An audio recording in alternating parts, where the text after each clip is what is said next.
Hi guys, and welcome to Reddit opening of the week number 5, part 3. And in this video, we're going to continue our deep dive into the specific variations of the Open Sicilian, this time talking about the dragon variations. And the one thing all of the dragon variations, those variations typically, the normal dragon, the accelerated dragon, and the hyper accelerated dragon, the thing that all of these variations have in common is that black is going g6 and bishop g7. So for instance, the normal dragon, black goes 2d6, and after he recaptures on d4 and flicks in the now sort of customary knight f6 and knight c3, black goes g6. Similarly, there's the hyper accelerated dragon. In this case, black goes 2 knight c6 instead for a very specific reason, and then 4g6. In this variation, black is trying to save a tempo on going d7 to d5, or d6 to d5 in the case of the normal dragon. As we saw in video number 1, the d5 break is a really important resource for black in a lot of variations, and so by using this move order and going knight c6 instead of d6 and playing g6 one move earlier, black is trying to save a tempo and go d5 in one move. And we'll see how white combats this.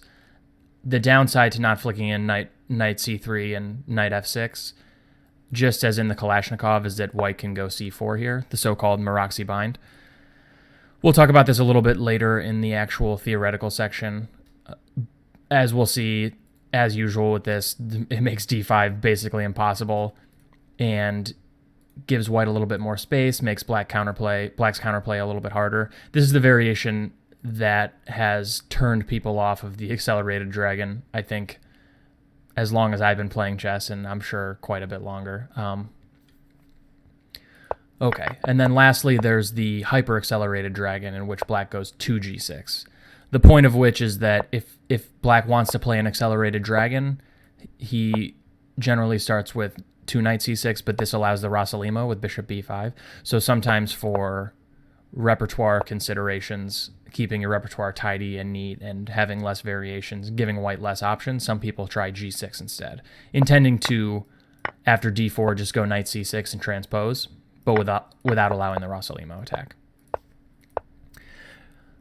Okay, so in a lot of ways, I think the dragon is the most principled variation of the Sicilian.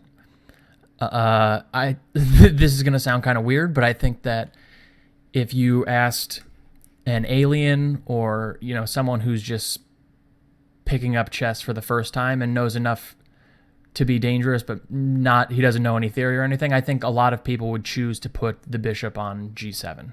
It's a very natural and active square.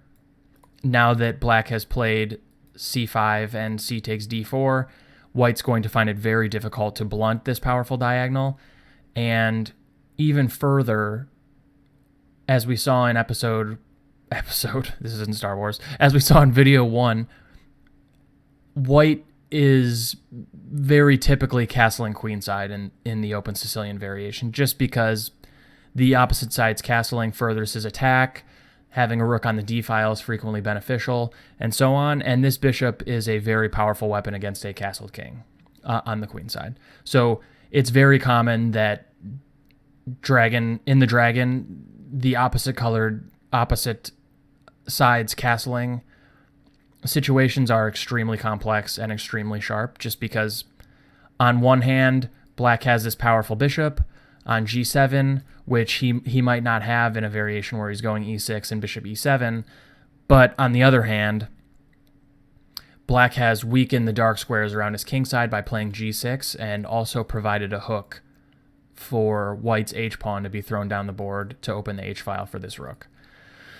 So in the theoretical section, I think I'm going to just completely limit my discussion of the dragon to the Yugoslav attack, where white goes bishop e3, f3, queen d2, and castles long, with or without bishop c4. The two typical variations going bishop e3, bishop g7, f3, castles, or knight c6. These two moves are interchangeable. Queen d2, knight c6. And now white typically either goes 9 castles long or 9 bishop c4. knight g4 is possible and has become a little bit more popular in recent years, I think, as people just needed something fresh and new to pose dragon players some problems.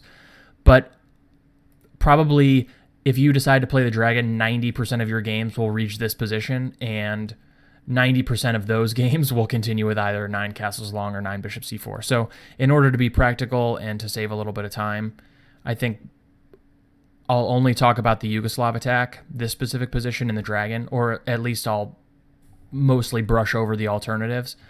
And I'll also omit this 9g4 move just for time's sake. One thing that's cool about the dragon is I think that a lot of typical Sicilian themes are illustrated most clearly in the dragon. For instance, the classic exchange sacrifice on c3, I think, is probability-wise most frequent in the dragon. Again, just because you have this bishop on g7, a lot of exchange sacrifices on c3 tend to be a little bit stronger for black than usual. And I think that the d5 break in the dragon tends to be a little bit more powerful than in other variations, just because opening up the game a little bit more frequently also benefits black, as you have this massive bishop on g7. Another cool thing about the dragon is that there are very, very many piece for pawn sacrifices and even rook for pawn sacrifices. So you might see black playing an exchange sacrifice on c3 and then sacking a piece for maybe 4 pawns or 5 pawns. One variation, maybe off the top of my head now that I'm thinking about it, just to illustrate this point, would be in the Yugoslav attack. We'll go down the usual main line. Rook c8.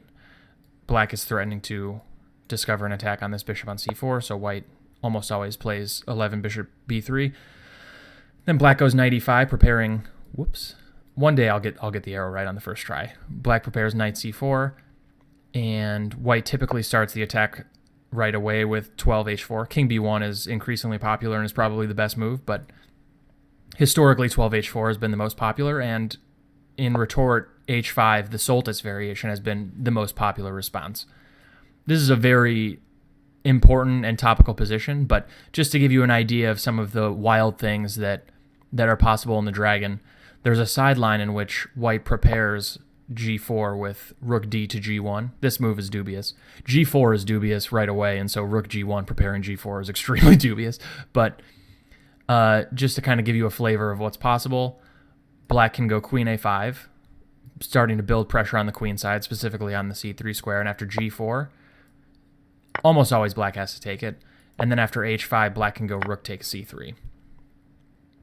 The first thing is that exchanging the queen sort of just neutralizes white's attack right away.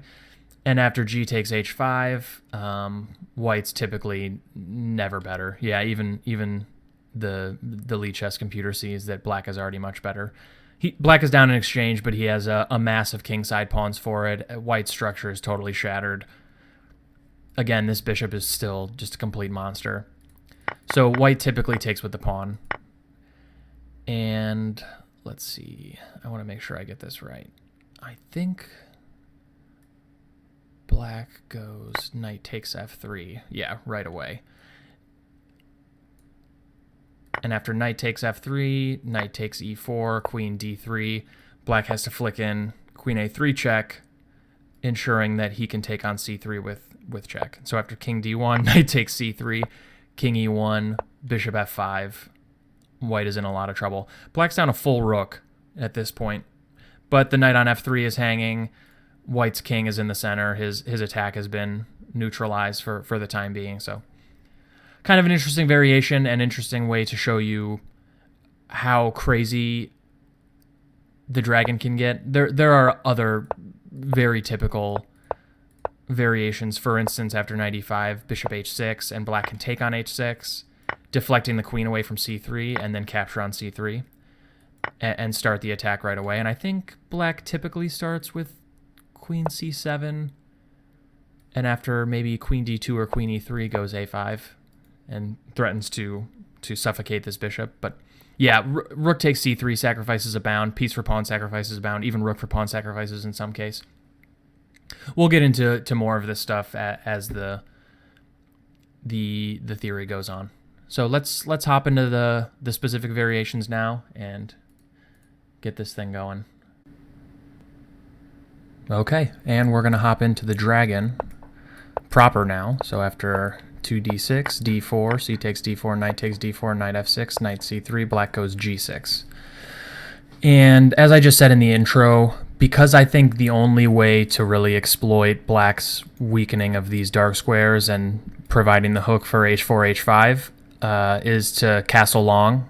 The only thing I'm going to cover here is the Yugoslav attack, which starts with 6 bishop e3.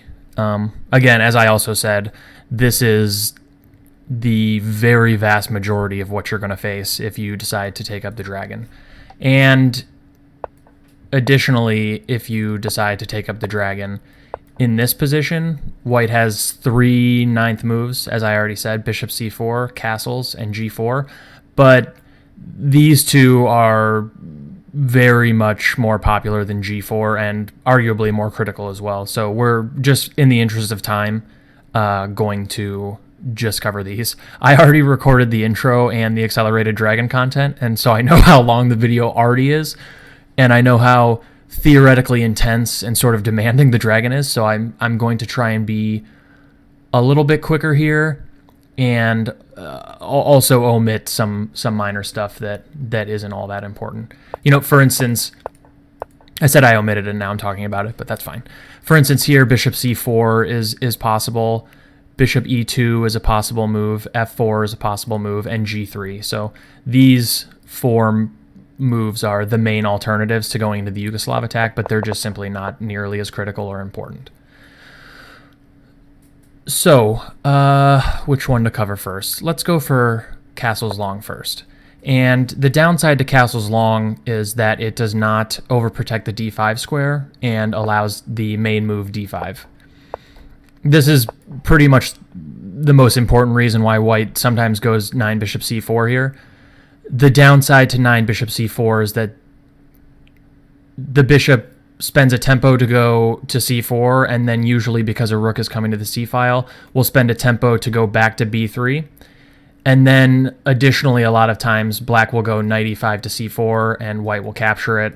And so white spends 2 moves to put a bishop on b3 and then another move to eliminate a knight that comes to c4. So this move, despite the fact that it stops d5 and also puts this bishop on a very aesthetically pleasing diagonal, it also loses a lot of time. And because this bishop, because this bishop ends up on b3, a lot of times it's also vulnerable to pawn storms on the queen side, getting trapped on the queen side. So it's a double-edged decision, and it's not an easy decision to make on a practical level. There are a lot of theoretical details to both moves that make the decision kind of complicated. It's hard to tell which one is better.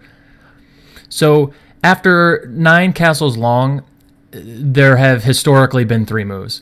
The first is knight takes d4, intending bishop takes d4, bishop e6. So black just wants to win the e6 square for his bishop, this active square, and then black would like to continue with queen a5 and rook f to c8 and start his counterplay on the queen side. The other move is just the simple bishop d7. Both of these moves, that being knight takes d4 and bishop d7, have sort of fallen off the radar, and most likely for good reason. These moves, concrete analysis shows, are not as good as just breaking with d5. And of course the last move, as I mentioned, is d5. But let's quickly eliminate, or at least show why I think knight takes d4 and bishop d7 are not that great. So bishop d7 is probably the riskiest and least respected move out of all of them. To keep this short, white can start with g4. King b1 is also a reasonable move, and in fact h4 is also very good too. But g4, I think, is in many ways the most critical. A lot of times an early g4 first stops h4 being met by h5 because of the tension here. The second thing is that an early g5 can kick away this knight to an awkward square and allow knight d5. Yeah, I think those are the 2 biggest reasons. And typically black continues rook c8, and then I like this very subtle king b1 move. We'll see king b1 pop up a ton in other variations of the dragon as a critical way to proceed. The main issue, and maybe this is not won't be totally clear yet, is that a lot of times if white just spends 1 or 2 moves slowly improving his position in the dragon, it's actually kind of hard to find moves for black to improve back.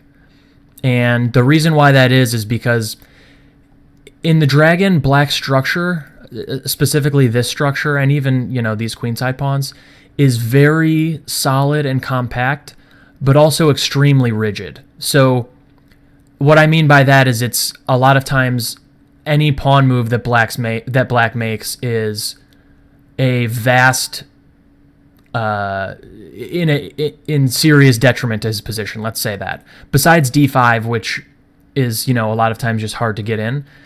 For instance, e6 weakens the dark squares and weakens this d6 pawn because the bishop is no longer on this diagonal. In this case, b5 simply hangs a pawn. a5 doesn't accomplish a lot, and a lot of times a4 leaves this b5 square super weak, and then it's hard for black to generate counterplay on the queen side. Moving the h-pawn is sort of out of the question, for now at least. And so on and so forth. So because of this extremely rigid structure, black relies on piece play for a lot of his counterplay in the Dragon Sicilian. And in this specific case, it's hard for black to improve his play with pieces. For instance, queen a5, while normally desirable, can be met by g5. And when this knight moves, knight d8 is, well, let's say knight c6 first, perhaps, is kind of annoying because knight d5 will discover an attack on the queen. And if queen takes d2, let's just say bishop takes. If queen takes d2, then knight e7 check in between wins a pawn, and it's just a massive blowout. And so if queen a5 is not possible, as far as developing piece play goes, maybe knight e5. But again, one of the main reasons why this bishop d7, early bishop d7 against castles long is dubious is that because white has not wasted 2 tempi on going bishop c4 to b3, this knight c4 plan loses a ton of moves for black because white can just take right away and not waste 2 moves going back and forth and to and fro. So that's a major issue. And king b1 is sort of just an attempt to say, listen, I'm going to slowly improve my position. How are you going to improve your position back without totally wrecking it? And it's not easy for black in this case to answer that. The normal move is indeed knight e5, and I like this move, 12 bishop e2. The point of this move might not be totally clear. I'll show you in a second why. Actually, I'll just show you now. For instance, instead of king b1, let's say white just continues in normal fashion with h4. Totally natural move. Black goes knight e5, again, just as in our main line. Very natural move, exposing the rook, perhaps at some point going into c4. After h5, queen a5, this is possible. White doesn't have any tricks now with knight d5 because the king is still on c1. So queen takes d2 would be check. Now if white goes king b1, looking to at some point go knight d5, black has the, you know what? Let's make this a quiz. What would you play as black here? I've hinted to you that there is something. What is it? Pause your video, check it out. Okay, black can go knight takes f3, exclam. So very similar to the rook for pieces, rook for pawns rather, sack in the intro. After knight takes f3, which is pretty much forced, rook takes f3. So this is the crux of black's tactical argument that now he'll take on e4 as well. Queen takes c3. This is completely compulsory because this is just an absolute blowout. Takes here, check, takes here, or queen a3 is just going to be absolutely murderous. So after queen takes that move would be a blunder. Queen takes c3, queen takes c3, b takes c3. Black can toss in bishop takes g4 first, winning a tempo, threatening to win a rook because of this threat. After this, bishop g2, knight takes e4. Black is down a full rook but white's structure is absolutely shattered, and black has a massive swath of pawns on the king side for it. So c3 is going to fall, h5 is likely going to fall, and then black will have a full 5 pawns for the rook, an absolutely impeccable structure, and incredibly active pieces. This bishop is going to be a monster. This knight's going to be on c3. This position is likely equal after rook takes d3, I believe is a theoretical move, but in practice, black has scored totally fine. And, you know, one of the things that makes the rook or piece versus pawn sex so good in the dragon is that because his structure is so compact, these rooks don't have incredibly great lines, or it's hard to get these rooks to be extremely active or effective when black's structure is so compact and solid. So bishop e2 is designed to just totally quench black's play with this cheapo with knight takes f3. And again, it's not easy to figure out how to improve black's play. So b5, white can just take it. a5, for instance, just a4 most likely. a6, intending b5 is just incredibly slow, and probably after b5, h5, white's attack is just totally fatal here. I don't know what computers say.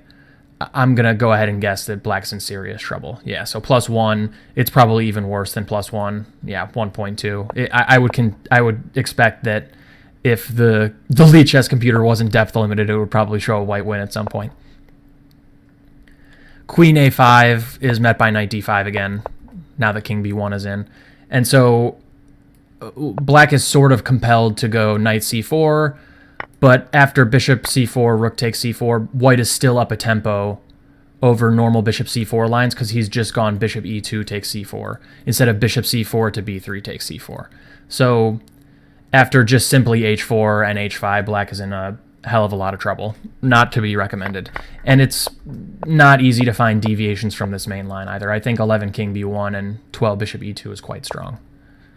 So that's 9 bishop d7, not to be recommended. 9 knight takes d4 is, even when I started playing the dragon maybe 10 years ago, this was the main line, intending to go bishop e6. And then queen a5, rook fc8, frequently rook takes c3 very soon.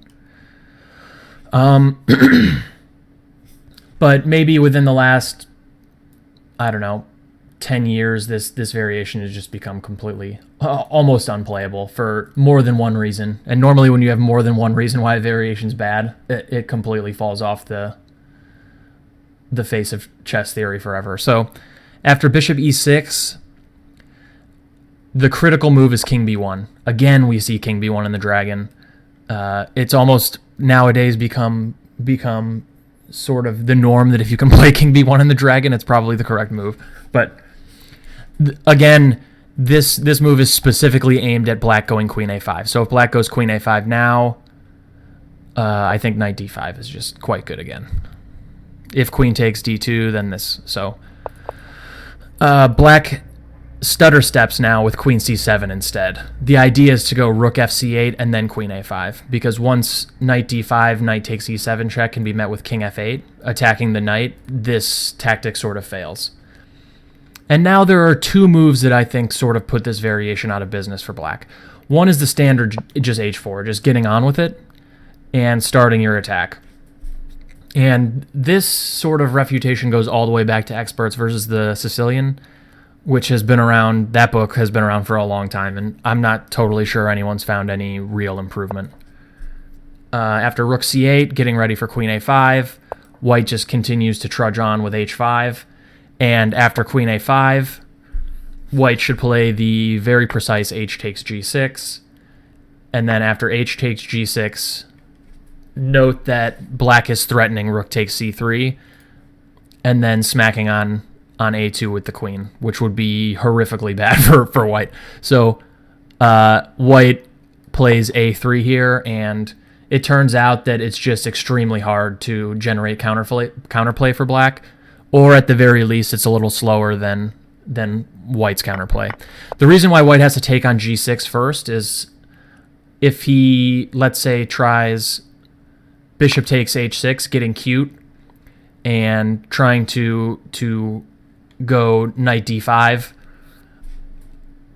I think this loses to rook takes c3. Yeah. And if queen takes c3, queen a2, not queen a3, queen a2, king c1, bishop h6, which I think pretty much mates or comes very close. Any block here loses to queen a1 mate, and anything else is just loses more material. So that move is not good. And if white tries to play a3 without exchanging on g6, black can actually take this pawn. And after takes, king g7, g4, which looks to be extremely bad for black because it looks like white is getting into h6, for instance. Black can insert rook takes c3. And after queen takes here, knight g3, black has reasonable compensation for the exchange. But after h takes g6, a3, black has not found a great way to break through here. The main move is rook a to b8, and after white simply develops his final piece with bishop d3, black either tries b5 or bishop c4. Bishop c4 is just trying to trade off some pieces and survive, essentially, and b5 is sort of going for it. After b5, white has to find a very critical move. Pause your video, see what you can come up with here. Not a totally standard move, but a very strong one nonetheless, and an interesting one. So take a second. Okay, that move is queen g5. First idea is to stop b4 because of this pin, and the second idea is to just simply go queen h4 and loop your queen over to a very powerful square on the king side. And after this, black has found no good way to really stop white's attack and make progress on the queen side at the same time. I'm going to leave it at that, and if you really want to check out the details, a database and an engine should convince you of white's superiority fairly quickly. The other move, bishop c4, I'll analyze in a little bit more depth. There's even more than one move here that looks good for white to me. The standard way to play is bishop takes c4, rook takes c4, and then the extremely weird but very strong queen c1, threatening to go either bishop takes f6 or knight d5 first. And it's not easy for black to stop this. If he goes knight e6, stopping knight d5, just g4 I think is pretty good for white. For instance, g5, knight h5, bishop takes g7, king takes g7, rook takes d6, wins a pawn. This has been featured in a few games, and it looks sort of unclear at first because black can go rook takes c3, b takes c3, and now knight g3. When, this is kind of funny, from f6 to h5 all the way on the edge of the board, all of a sudden black's knight will spring back into c3 with multiple tempi because knight g3 threatens the rook, and then knight e2 threatens the queen, and then he hops back into c3 with check. But there was a correspondence game, Pellegrinin versus Maltese in 2014, that continued rook h2. And now, even though black can go knight e2, the point being that rook takes e2, queen b5 check, queen b2, queen takes e2 wins the exchange back. Even here, c4 check, king g8, queen c3 looks much better for white. So white not only protects this pawn and sets up the trap that queen takes c4 is impossible because of this move. If the rook takes, you hang the queen, and if the king goes here, this is mate. And of course, if rook takes, this just mates instantly. Yeah, this just doesn't look very good for black. White's up a pawn, and because of all of these these dark squared problems are just never going to go away. I mean, black's rook will be tied to the back rank forever. White at some point can go c5 and rook d7 and improve the position of his pieces, and white ended up winning this game, and I think is just not even worth talking about. So that's one possibility, is just simply taking on c4 and then playing this really odd queen c1. Or white can go, I think the other move is rook h2, and then if b5, you can take on c4, b takes c4, and then play the very strong prophylactic move king a1. Of course, queen a3 was kind of a serious threat here. So after king a1, it's actually incredibly hard for black to make progress on the king side. So for instance, rook b7, just looking to double up. g4, let's say, rook c to b8, rook b1. Yeah, it's just not easy for black to continue or make progress. This bishop is extremely strong, and if this knight ever moves, the exchange of dark square bishops will be basically fatal for black. I think after something like king h8, a game continued rook h to h1, and I just think white has a very serious advantage here. Let's see what the Lichess computer thinks. Yeah, about a half a pawn, maybe a little bit more. A stronger computer, I think, would say even more. It's just extremely unpleasant, and black hasn't scored particularly well here either. So yeah, h4, intending rook c8, h5, queen a5, h takes g6, h takes g6, a3 is one tried and true method for proving superiority for white, but there's also knight b5 here, which is extremely interesting and underplayed, I think. The point is that after knight b5, black will find it extremely difficult to activate his queen on the queen side. So queen a5 and queen b6 are impossible, and if black has to go to some square like queen c6, even if white will lose the tempo or tempi back after a6 and let's say b5, giving black his moves back that white gained from going knight b5, black's queen is totally misplaced on c6, and then white can sort of just continue in normal fashion on the queen side, just with black's queen misplaced on c6. It will no longer be able to go to a5. And I think a pretty convincing game here was Shabalov Almeida Sainz Chicago Open 2007, which continued bishop e3. In this case, white has decided to rearrange his knight from c3 to the better d4 square and remove his bishop back to this diagonal where he can again go h6 to h6. And I think this is a pretty strong plan. The knight on d4 is a somewhat more powerful attacking piece. It threatens to just take on e6, but also in a lot of variations, it's going to sack itself on f5, forcing g takes f5, which a lot of times is totally fatal for black. So let's take a look at this one real quick. This game went a6, knight d4, and now queen d7 meeting this threat. Black doesn't want to shatter his pawn structure. And after g4, b5, h4, very standard stuff, black decided to go bishop c4, presumably intending to open the b file for counterplay. And white continued with the very creative bishop h3, which threatens the nasty g5 discovered attack. It's also worth noting that I think white can just go h5 here and would also be better. I mean, taking on f1, rook d takes f1 would be also extremely dangerous for black, in my opinion. Black's a6 and b5 in the dragon is never really an effective attacking plan. It's just generally too slow, especially when the knight is no longer on c3. b4 doesn't come with tempo, and so it's just a very slow plan. But bishop h3 was the move, and what did black play? I believe queen b7. h5, white just gets on with it.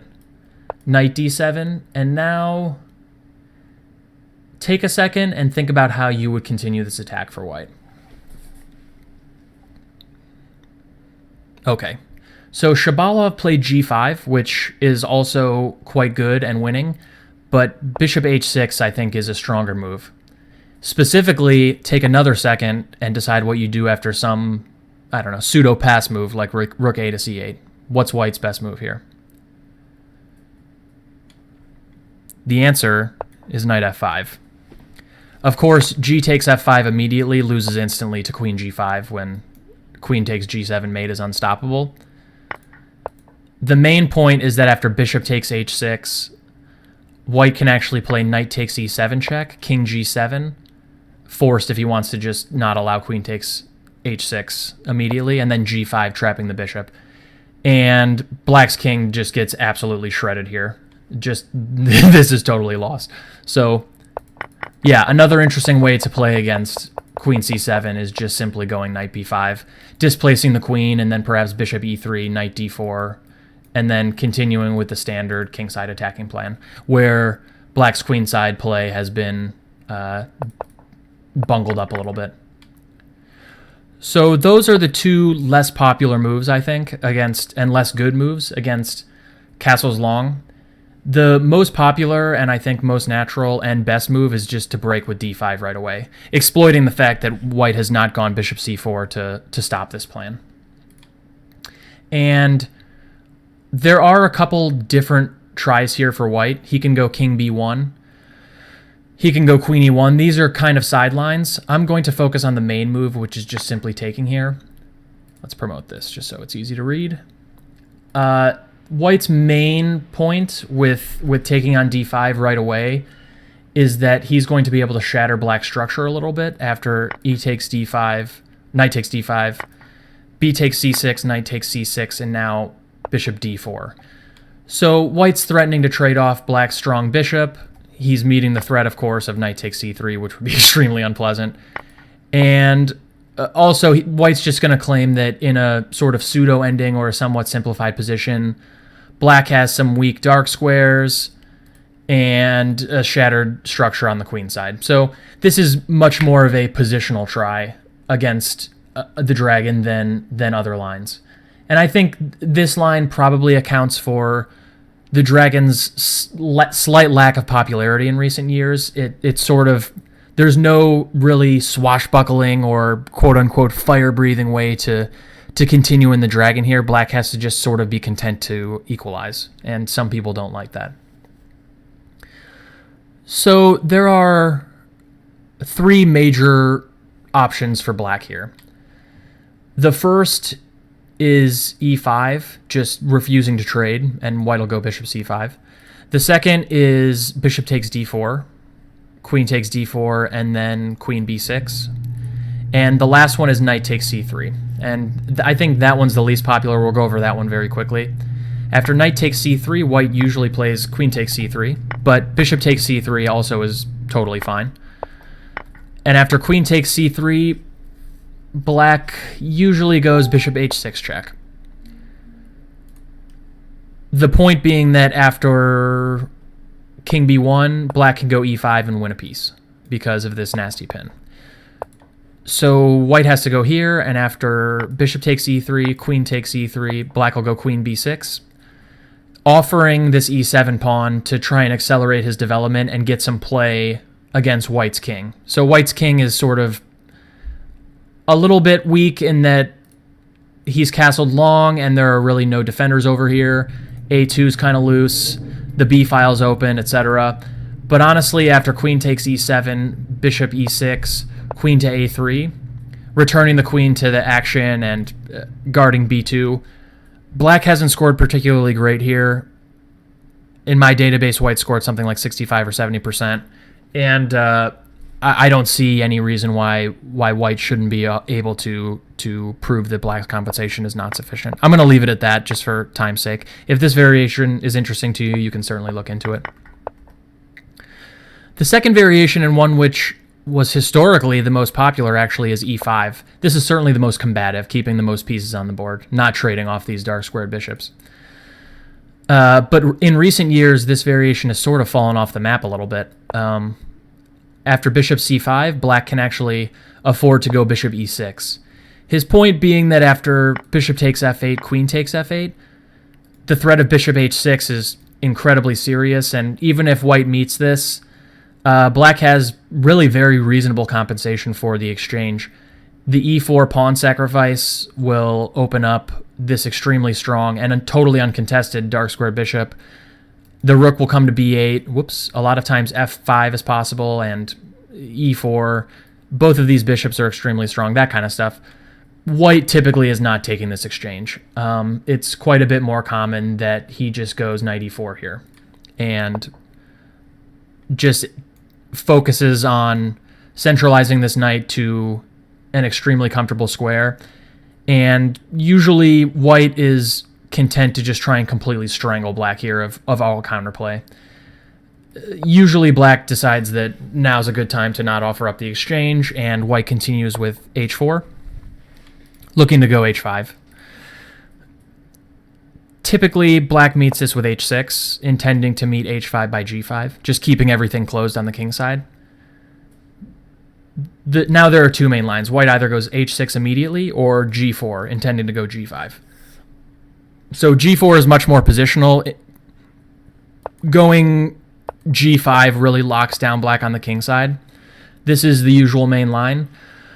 But after something like bishop c4 rather, rook d8, queen f2, black's position hasn't been totally broken down, and in practice he's been doing okay.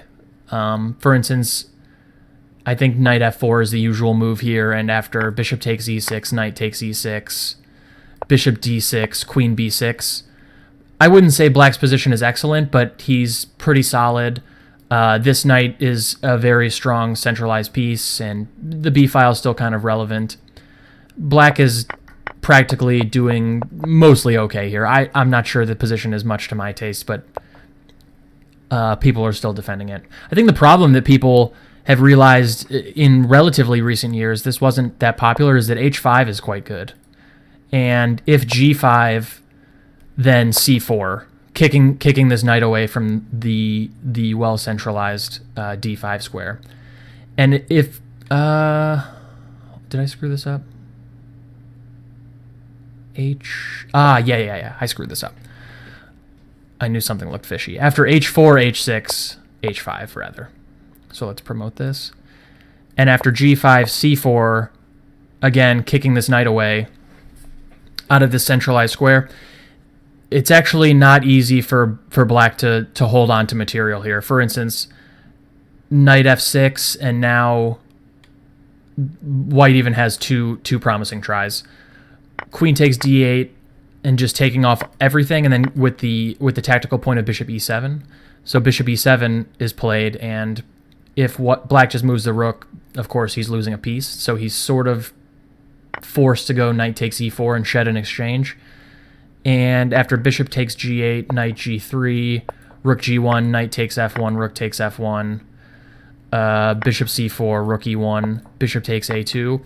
I think white is still a little bit better here. This bishop is not a particularly great piece. He's going to have to be careful to not lose, one of these pawns at some point. And yeah, there was one correspondence game in this line, Bondi Biasuto, two of my Italian brethren, apparently. Correspondence to 2012, in which white managed to win this position around move 40. So in only 15 or 16 moves, black's position was already totally lost here. The other option is to refuse to exchange queens and go queen e1, which also looks kind of good. For instance, queen c7, bishop d6, queen b6, bishop e5, and white, I think, has enough resources to stop black's compensation for the pawn. For instance, knight takes e4, bishop takes g7, king takes g7, queen takes e4, rook a to b8, b3, and queen d4 is threatened, exchanging off the queens because of this fork. And I think, yes, white's king is a little bit weak, but I'm not sure black has enough for the pawn. So for that reason, this h4, h5 plan, I think people are generally staying away from this variation, at least for now. The main line in this position is bishop takes g4. Main line as of recently. And after queen takes d4, black is normally going queen b6. Of course, he would love it if white went queen b6, and but it's quite a bit more typical for white to react to the threat of queen takes d4 and knight takes c3, or knight e3 with knight a4, looking to capitalize on this weak c5 square immediately, possibly with c4 or with bishop c4, knight c5 is certainly coming, and so forth. And historically, black has two retreats, either queen c7 or queen a5. Queen c7 has been the main move, and after bishop c4, or any other move really, knight c5, etc., bishop c4, black's going rook d8. And the main move here is bishop b3. Knight c5 is also possible. But after bishop b3, whoops, what am I doing here? Rook d8, bishop b3. Bishop b6. Black is planning to just get rid of his sort of ugly bishop with knight f4 and then try to play this ending. And this bishop might not look ugly, but the problem is that a lot of times it's not easy for black to find an active place for this bishop. For instance, you could imagine that if white gets in knight c5, the only real square for black's bishop is the f5 square, but that's easily kickable by g4. So a lot of times in this variation, black wants to go bishop e6 and knight f4 as soon as possible and get rid of this bishop before white can completely strangle it out of the game. And in this case, because of the discovery on d4, even after knight c5, black can get rid of the bishop in this fashion. And after knight takes e6, queen e3, knight f4, black has generally been fine here. There are two games. The first went rook takes d8, rook takes d8, g3, knight d5, queen c5, queen b6, queen takes b6, knight takes b6, rook e1, e6, and I think I'll just stop it here. This is Sverli Haugen Correspondence 2012, and yeah, black has a slightly worse structure, and yes, white has bishop versus knight with pawns on both sides of the board, but black's structure is extremely compact, and honestly, this bishop is not particularly good. Because of these two pawns, this bishop is sort of an inactive piece and is relatively restricted. And the knight on d5 will be a solid piece. Black can play rook d7 to guard against this weakness, centralize his king somehow, either through f8 or e7. Yeah, just pretty relatively solid and easy play for black. The other game was Michael Adams versus Peter Heine Nielsen from the FIDE World Cup in 2011 that continued g3 immediately. And after knight d5, threatening the queen, queen g5, e6, I think white went rook d4, and after rook d7, rook a to d1, rook a to d8, they agree to draw. Actually, in this position, c5 is a very serious threat. You could imagine if it was black's turn, for instance, if white just makes a null move here, c5, rook d2, c4, bishop a4, just maybe rook d6, meeting the threat of bishop takes d7, white's bishop is actually completely trapped. And so, like, queen a5 is a pretty serious threat, for instance. And something like c4 meeting the threat of c5, c4 can be met by c5 anyway, and after rook d3, knight b6, black is not really worse.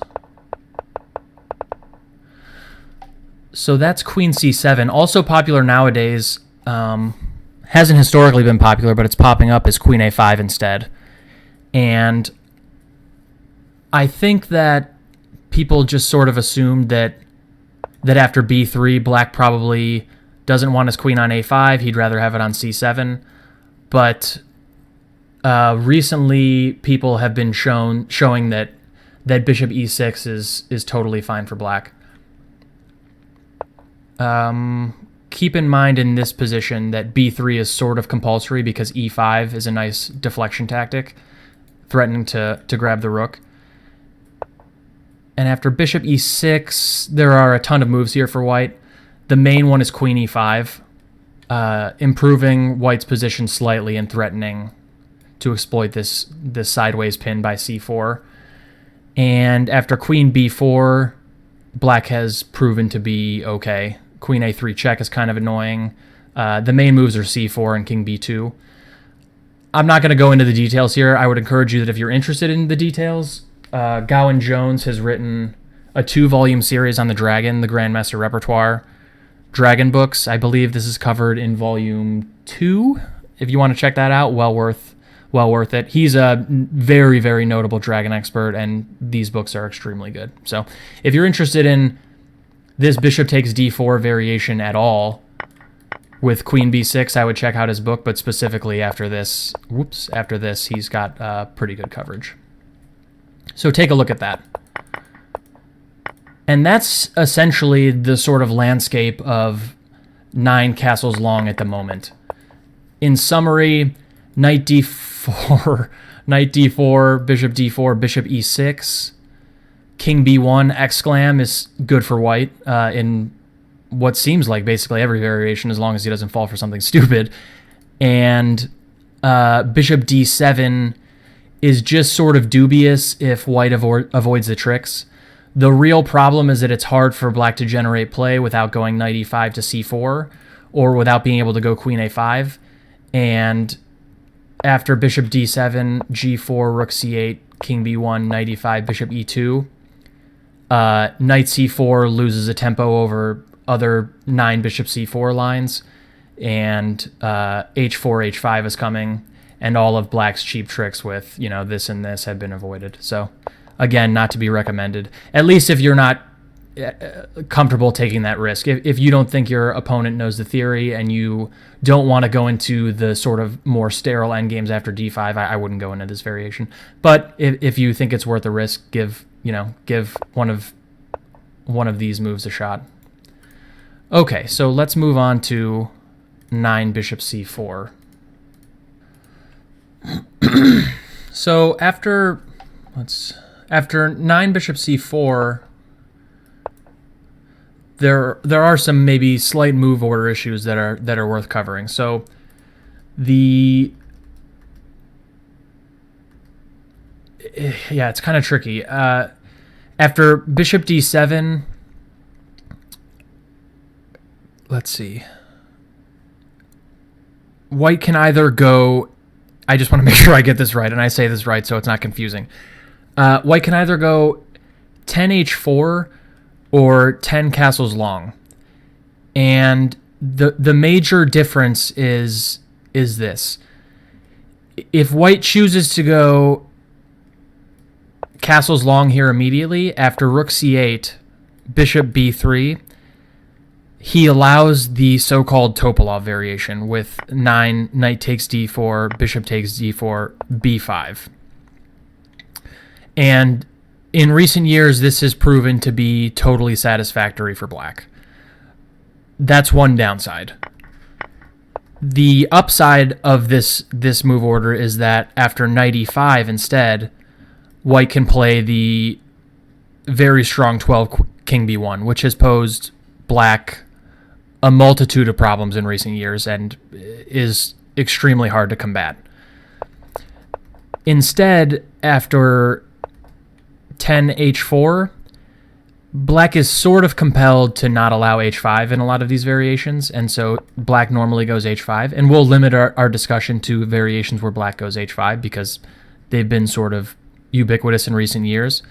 The upside of this variation is that after castles long, rook c8, bishop b3, no longer good is knight takes d4 and b5 because of g4. And this is slightly different than the Topalov variation because these two moves have been inserted, and this makes all of the difference because white's queenside, or black's kingside rather, is extremely weak in this case. And with the bishop on this diagonal, white's attack is essentially already completely terminal.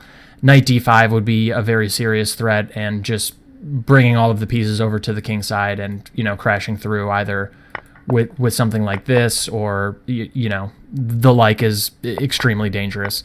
So black basically has to go here, but now that white has already inserted h4 and h5, he cannot play the king b1 variations without h4 and h5 inserted. And with these moves inserted, it's a little bit more tenable for black. And so by choosing 10h4 with this variation after h5, white precludes himself from going into the more advantageous king b1 positions he could get from knight e5 here and then king b1. So just keep that in mind. That's something to think about when you're white, whether or not you'd rather go into the position with h4 and h5 inserted and with the Topalov variation not being possible, or you'd rather go into the 10 castles long variation and allow the Topalov variation, but also have the option against knight e5 to go king b1. Okay, so into the actual theory now of 9 bishop c4. Just as we've already seen, play almost always continues 9 bishop d7, castles, rook c8, bishop b3. Bishop e2 is actually, God, I'm so, just like the fine motor skills are so bad. Bishop e2 is actually a move trying to just remove the bishop from being sort of attackable on the queen side, but I don't think it's very good, and I don't think it makes much sense. So we'll just limit our discussion to bishop b3.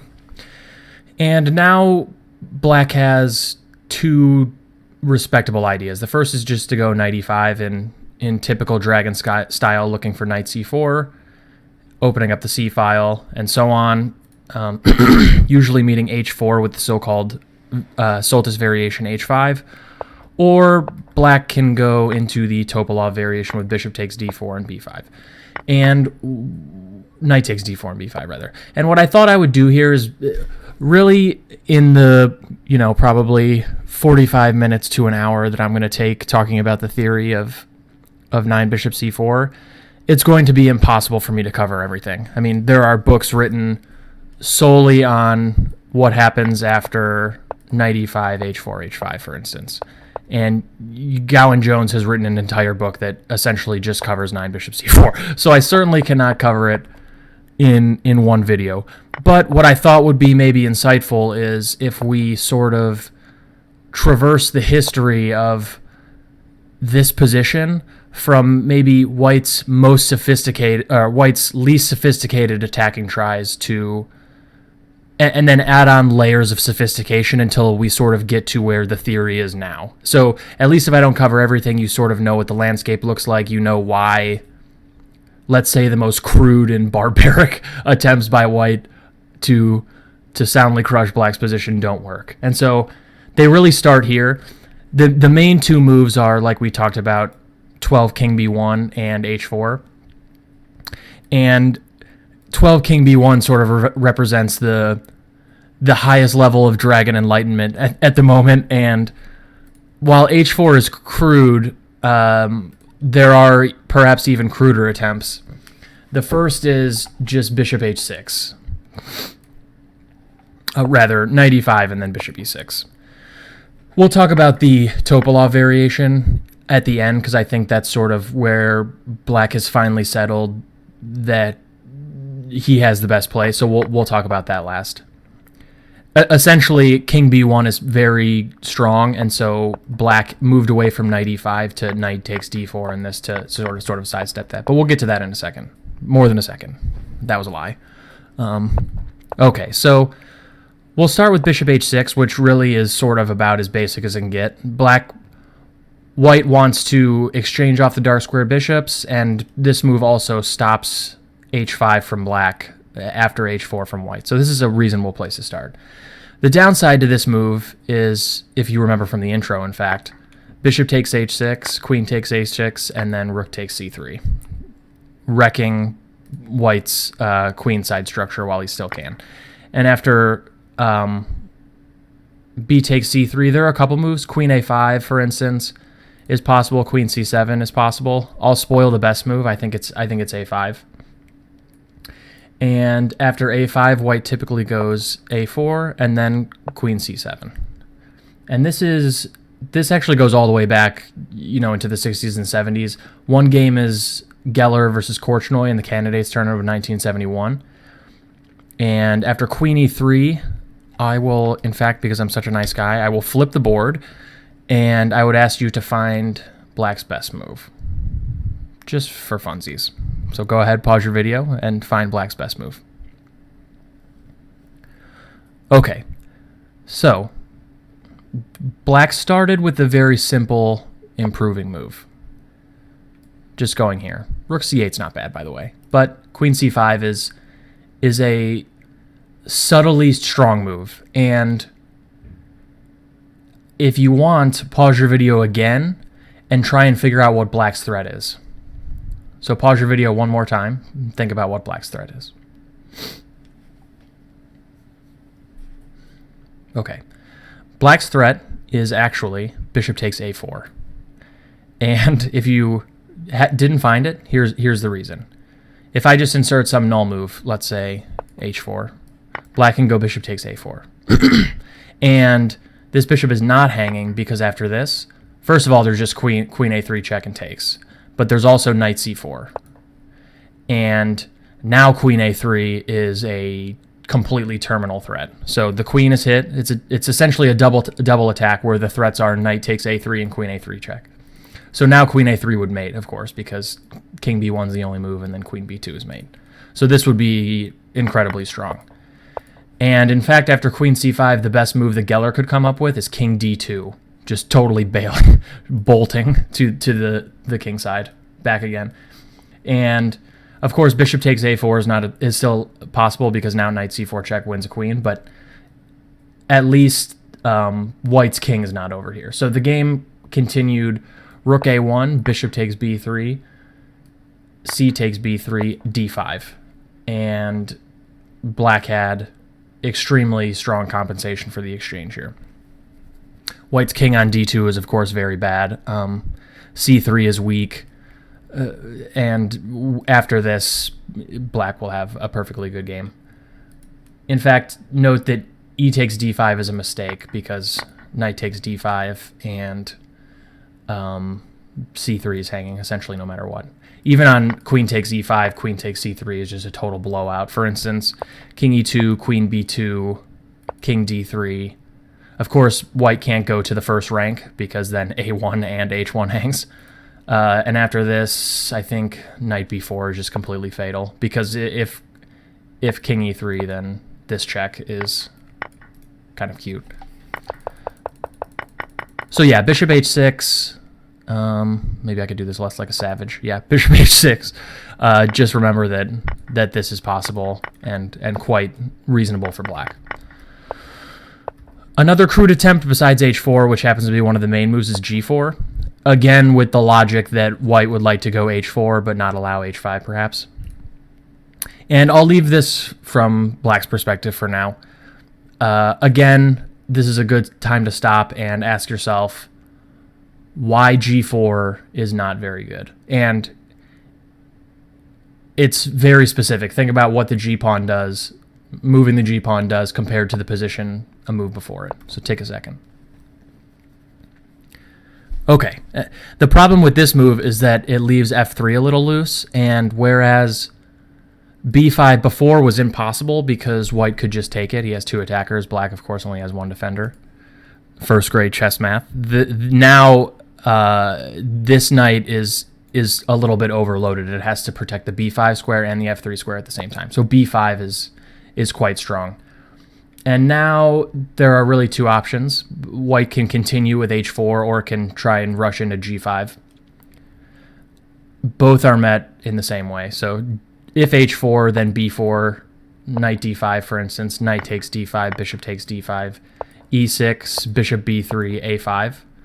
And this is one of the few cases, I think, in the Dragon where black gets really...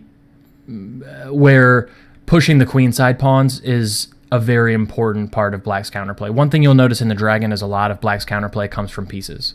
The queen comes to a5, rook goes to c5, or rook takes on c3, knight goes to c4, this rook comes to c8, and usually these pawns, besides maybe variations like this in the Topalov variation, these pawns generally stay put. So if you find yourself in the Dragon wanting to go like a6 and b5, you've probably already gone wrong. Just keep that in mind. Yeah, and after this, I think white is actually already losing. He does have an attack on the king side after something like h5 or like the computer suggests bishop h6, but a4 loses a bishop, and so as long as black does not get checkmated, he's going to be winning. Yeah, and g5 can also sort of adorably be met by b4, the point being that g takes f6, black can chuck in b takes c3 first because it hits the queen, and hits the queen with check. And this is actually kind of important because it would be kind of annoying if black had to go knight h5 and then white had this square for his knight, for instance. But now after this, white can either go back and just allow, knight h5 and then a5, a4, or he can exchange like normal. And after takes, bishop takes, I think probably e6, bishop b3, a5 is good again. Yeah, and you can see the computer thinks white's in trouble. So, yeah, g4, b5. I played this in what feels like 100 internet games when I played the Dragon, maybe 8 years ago before I started really playing the Kalashnikov. And this is an extremely natural move for people who don't know the theory to play, because a lot of people know enough to know that h4 will be met with h5, and so they just go, I'm going to play g4 first, and after b5, it's really actually kind of hard to keep the balance for white. So remember that one as well. Now, we'll go to the main move, which is h4, and we'll confine ourselves to the Soltis variation with h5. This is proven to be basically the only move that's playable, and I think it's also the most interesting. It does look a little bit counterintuitive that black can really afford to weaken his king side in this manner, but as we'll see, and as we saw a little bit already, black's position is fairly resilient towards the attack. So you have to know what you're doing, but black's position is pretty resilient. For instance, right now, another sort of cavemanish attacking idea, g4, is possible, but it's not particularly dangerous. For instance, it's almost always correct for black to take. And then after h5, just trying to barrel through and open up lines, black can take again. And the main move here is bishop h6. Excuse me. And there are two moves here for black that I think are good. So take a second, think about what you'd play here. I'm going to take off my sweatshirt.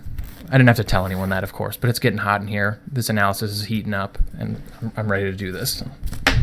I just lost like 20 subscribers. Okay. All right.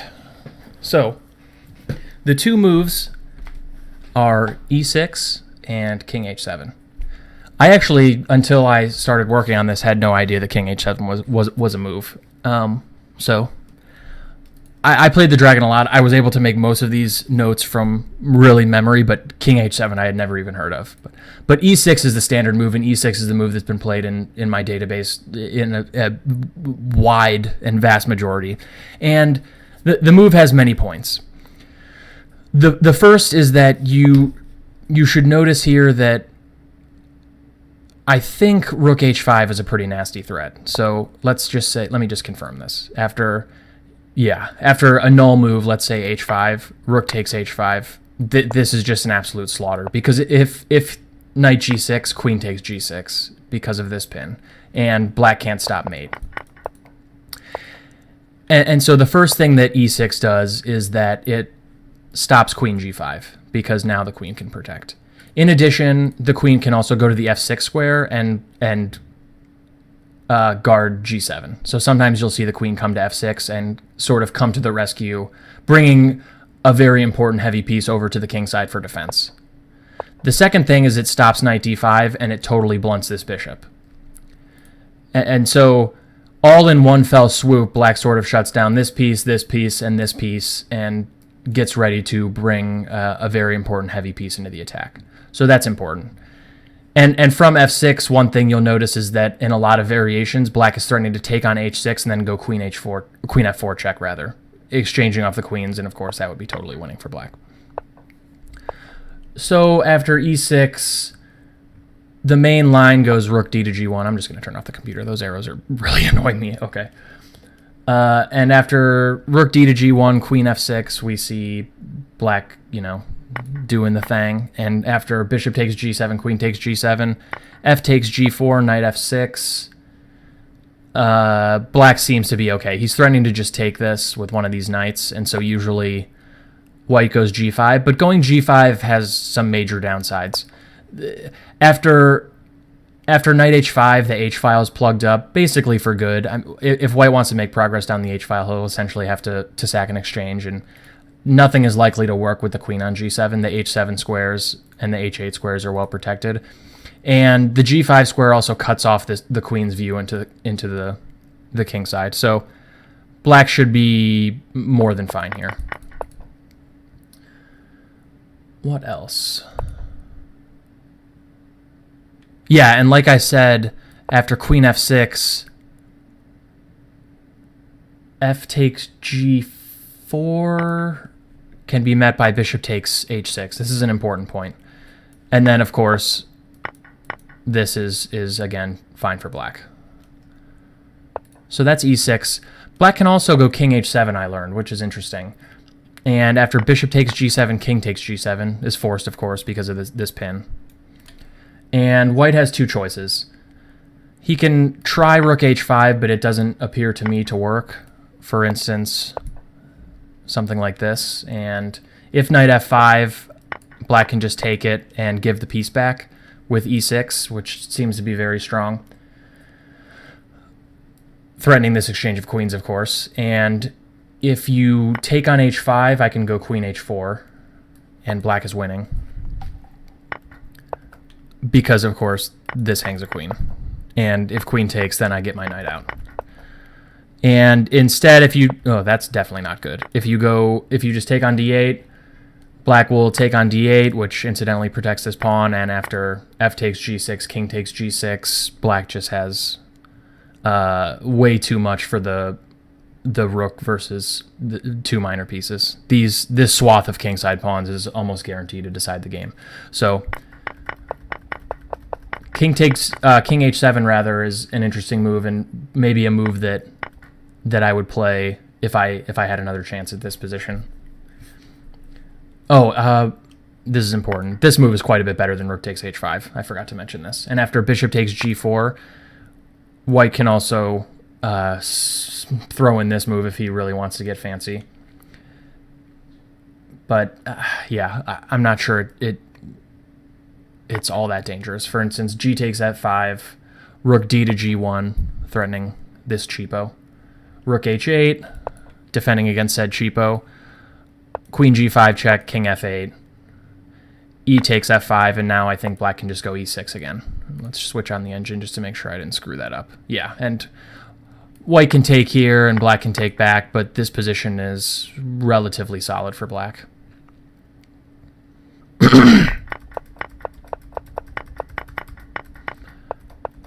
Okay, so that is really the crux of g4. You take again, and after bishop h6, you generally could go e6 or king h7.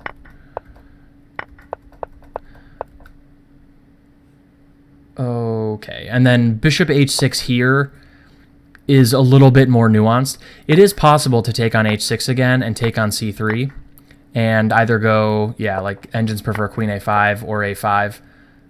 A5 apparently is not good. Learn something new every day. Why is that actually? Let's look at this. Oh, because yeah, g6 is hanging. Yeah.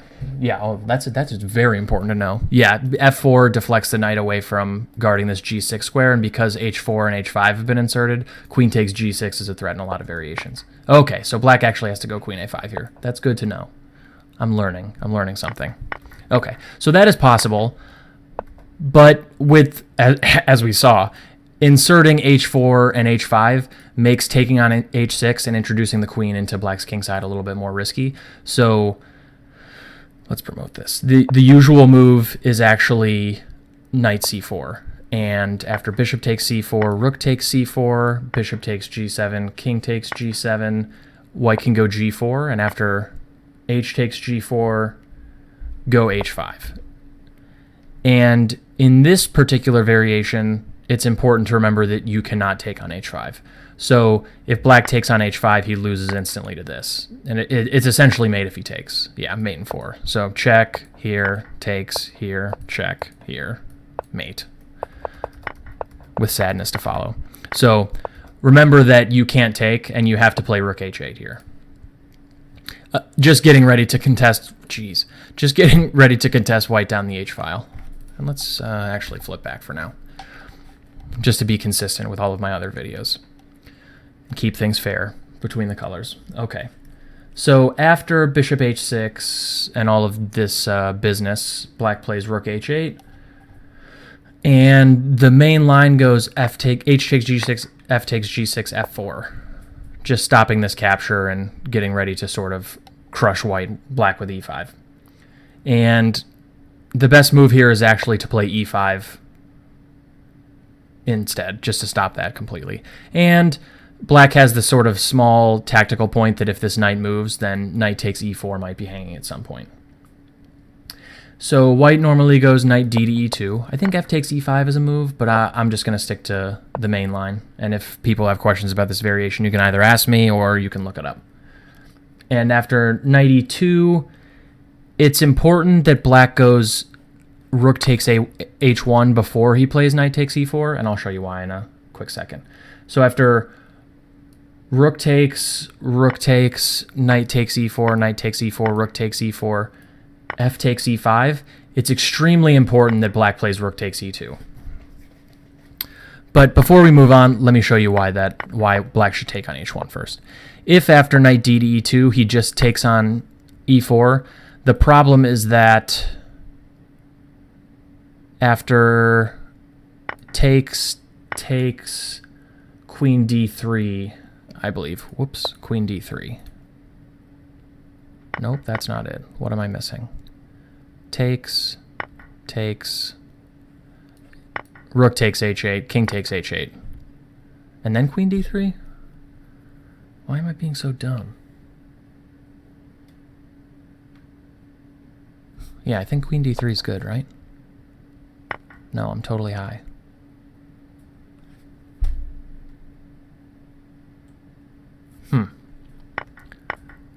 Well, apparently this is good. And just exploiting the pin. Interesting. I really had in my mind that queen D3 was good. Oh, here we go. It's this. And now queen D3 with a double attack. I solved it. I'm a genius. And white can play rook takes C3, but I think after knight takes C3, his position is still preferable. Jeez, I'm dumb. Okay.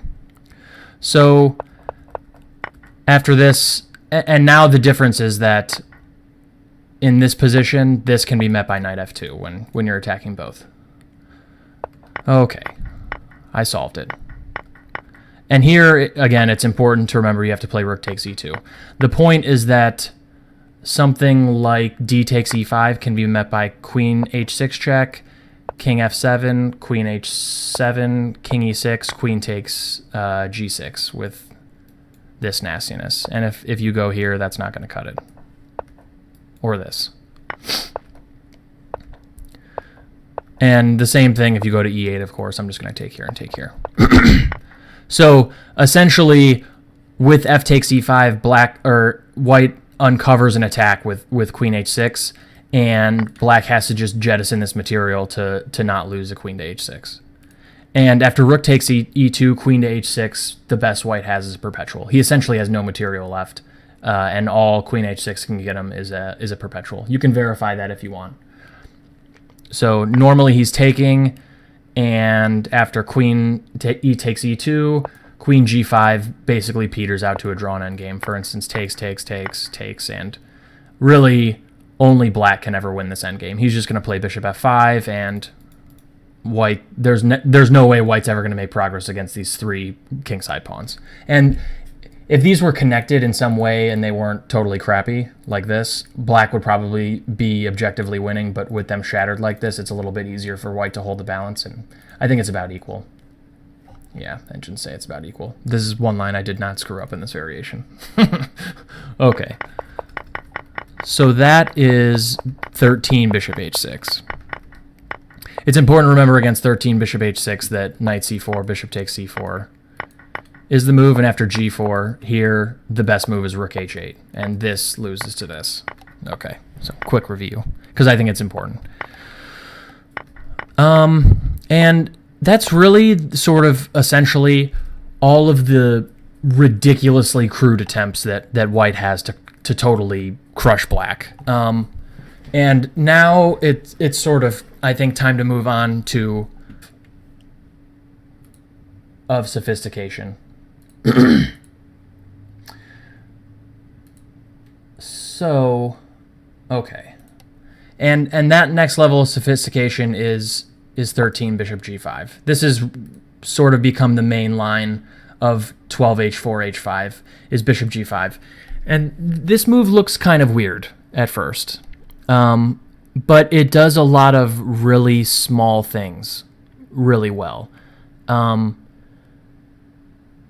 couple just to think about is it just adds a slight amount of pressure down this diagonal. So things like f4 and e5 become a little bit more dangerous.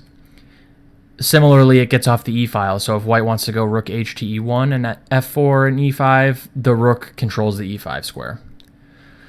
Another thing is that after f4, knight g4 will no longer hit the bishop on e3, so that's nice. And knight c3 in a lot of knight c4 rather, in a lot of variations can now be met by queen e2. The point being that it's not a double attack on the queen and the bishop anymore, it's only an attack on the queen. So knight c4 can be met with queen e2, which would attack the knight. What else?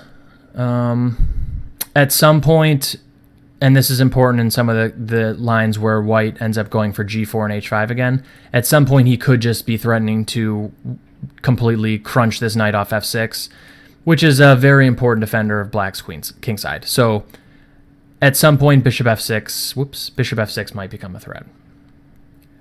I think that's mostly it. I think that mostly covers it. And for a while, this move posed black a lot of problems, and it was only until I think the early 70s when Jenna Sisonko found the line with rook c5. With rook c5 that this variation really became playable for black. Again, this sort of stems from our discussion of black's really rigid structure and his ability to really not make particularly great waiting moves.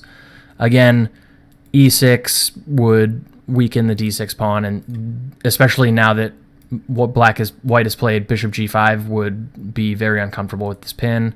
b5, it can just simply be captured, probably with the d knight. a5 can be met by a4, and if not those moves, what other moves, really? So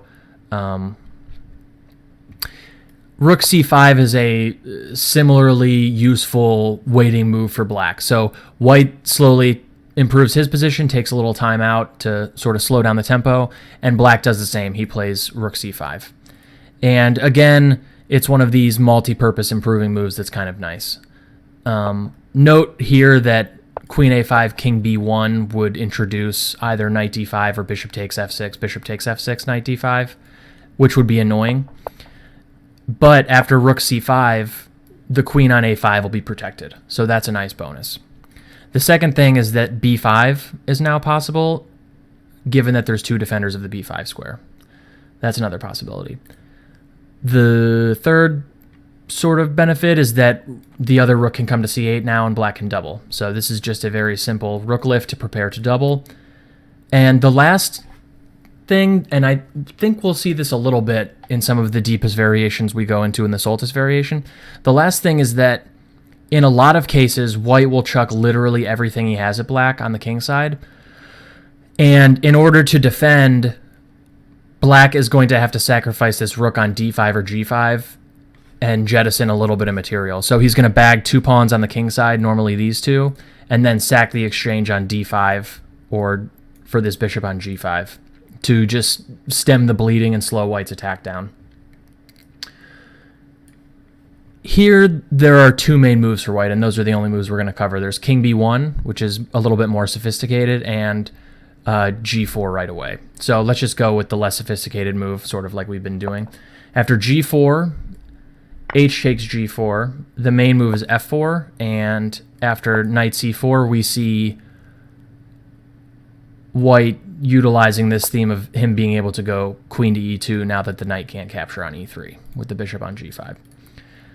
This move is less dangerous than it has been in the past. Black discovered knight a5, and after really he snaps on b3, the central roller is not particularly dangerous. For instance, e5, knight takes b3, knight takes b3, hitting c5, except that black can just lickety-split capture on c3 to avoid losing time, and then play this very strong move. Well, actually, let's make it a quiz. What should black play here? E takes d6 is kind of annoying, and if d takes e5, probably black is losing. Let's just confirm that. Oh, I just spoiled it. Hopefully you didn't see it. Don't go back if you didn't see it. That was stupid. Yeah, this move is just too good because of problems down the d file. Either knight c5 or queen d2 here is extremely uncomfortable for black. Okay, I'm going to turn off the engine so you can't see, just in case you didn't see it. So in this position, think about what black should play. And if you saw it, think nasty thoughts that I spoiled it and take out all your frustration on me. Okay, so the move here is bishop c6. And the point is that after e takes f6, presumably winning a piece at ply 1, black can reply with e takes f6 in response, and this bishop is trapped. So this position is actually quite nice for black because white cannot prevent the reopening of the long diagonal either by taking here or black's taking here next move, and then white's structure is really going to tell. And both of these bishops are absolute beasts on both long diagonals, incidentally. So yeah, quite a nice variation. Instead, if white is just moving the rook, for instance like this, black can now go knight e4. He's won the e4 square for himself. And this is, again, very comfortable for black rather. So that's one variation. And the second variation, instead of g4 after rook c5, is king b1, just making one last preparatory move before finally going for it with g4. And after king b1, there are two moves. There's rook e8, which is, as we'll see, a common response to king b1, 12 king b1 specifically. Again, white takes time out for a slow move, and so black takes time out for a slow move again. You'll notice that in a lot of these variations, black's play really reacts to white's play. So when white goes g4, black all of a sudden has all of his moves decided for him, and if, f4, he has to move the knight somewhere. And black's play in many ways is to just soak up all of the pressure and not lose, and he'll be all right. But a lot of times in these variations, people figured out that it's not easy if white just passes for a second. And if you, again, look at things like a5, a4, etc., it's not easy for black to pass a move. b5 is actually a move here because knight takes b5 is not possible. But rook e8 is another possible waiting move that some people use. And it has its merits. For instance, knight d5, in a lot of variations does not hit the e-pawn. In the variations where white goes e4 and f4 and e5, e takes f6, just like we saw, will open up the e-file. Subtle little things like that. So rook e8's a move. I'm not going to cover it. I'm just going to cover the main move, which I think is more to the point, just getting on with it with b5. And after b5, white really can't improve his position much of anymore, so he goes g4. And after h takes g4, h5, knight takes h5, there are two important moves. First thing you have to make sure is that rook takes h5 does not work. And it doesn't. So after g takes h5, white can try knight d5. The point being that this is starting to get a little bit uncomfortable. And we see for the first time this rook takes d5 sacrifice. So it's similar to the rook takes c3 sacrifices, except that instead of getting this structural damage, black has bagged a bunch of pawns on the king side. And after bishop takes d5, I think it's actually okay for black to go into this. And after bishop h6, it's extremely important that black goes e5. And on rook g1, he'll go bishop g4, of course. And the important point is that after e5, white cannot go queen g5, which would be completely fatal. And I'd encourage you, if you're interested in this, to look in a database and work out a little bit more. This is just sort of the absolute smallest amount of information you'd need to get started. And this is the game Juan versus Emiroglu, Albina, 2012, if you're interested. It's also possible for white to play knight d5 immediately, and I think this is the slightly better move order in this variation. And after black protects against this threat again with rook e8, then white can sack on h5. And after queen h2, it's important that black be very precise here. He must take on d5, I'm pretty sure. And after bishop takes d5, queen b6, it seems as though black is doing okay. For instance, knight h5 is possible, and after bishop, this piece cannot live. And after bishop takes f5, e takes f5, queen c5 seems to be the most accurate. This was given by David Vigorito on ChessPub. Looking at this bishop, tying this rook down to it, looking at the c file, slightly activating black's queen. Again, this is sort of almost, sadly these days, the tip of the iceberg. You would want to check this a little bit further and understand all of the subtleties about how to defend a little bit greater. Also possible is queen takes h5 here, but this can be met with e6 when it seems like black is again not losing. This is pretty solid. So that's mostly all I wanted to say about the Soltis variation. Again, this is sort of just the tip of the iceberg.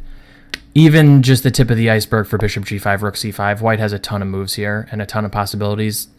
I just really kept it to sort of the main lines and the main points.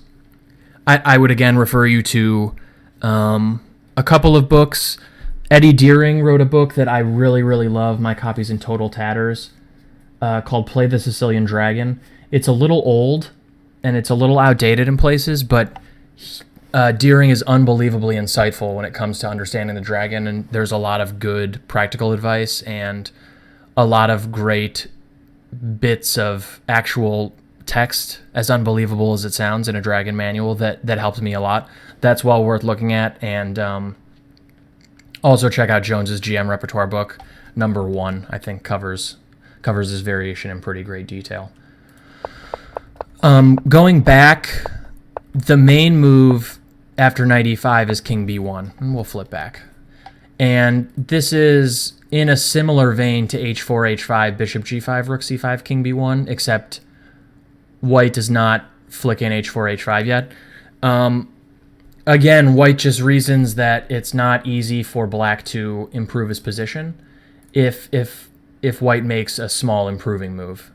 And we'll see that a little bit if we just examine some of these moves. So the main moves here tend to be waiting moves. For instance, I think knight c4 is sort of the classical approach. And after bishop takes c4, rook takes c4, white can play g4 here.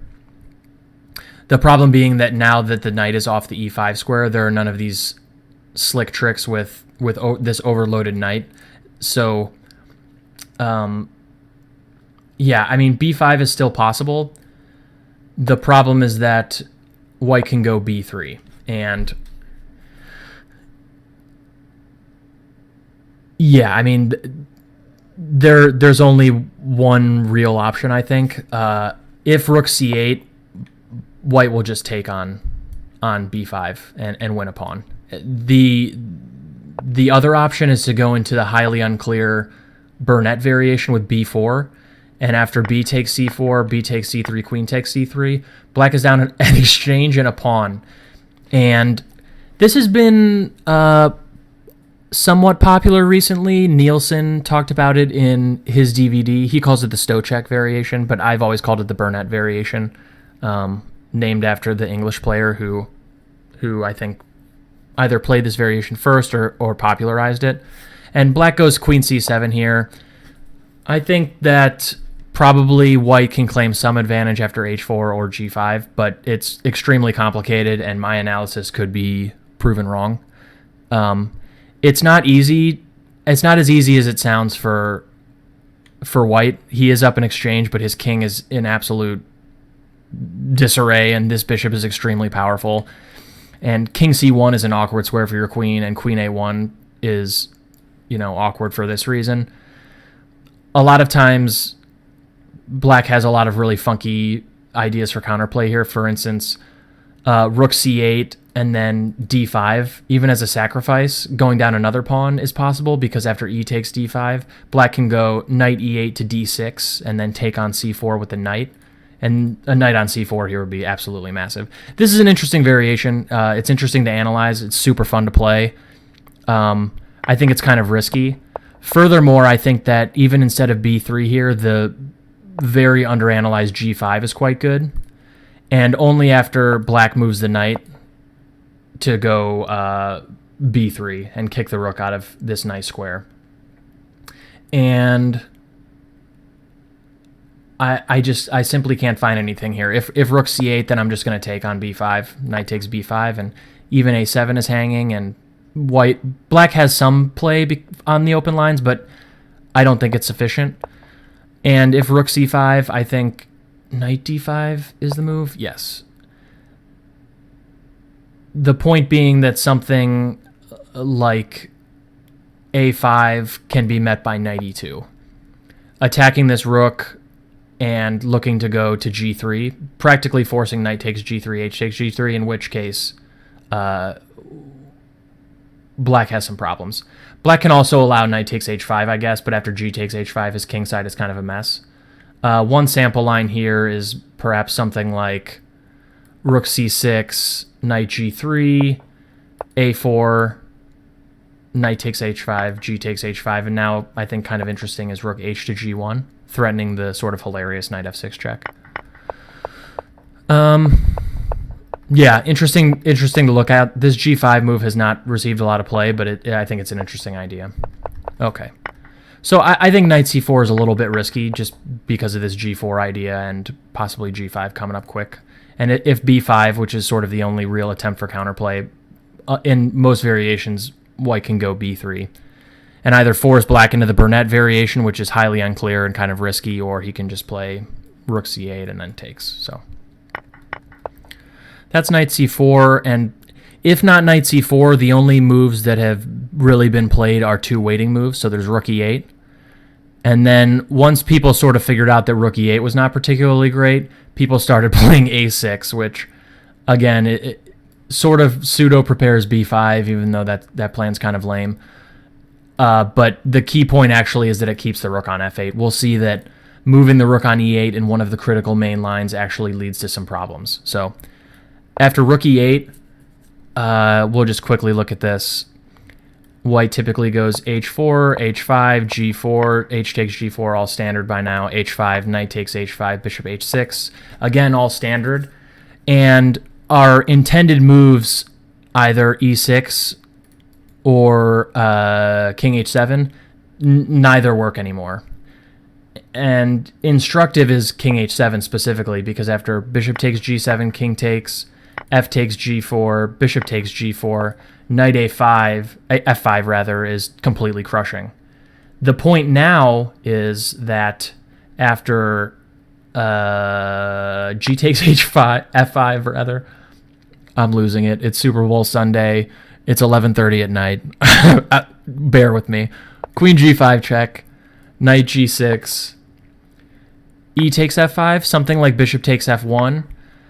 Now the rook on e8 is absolutely marvelously exploited by bishop takes f7.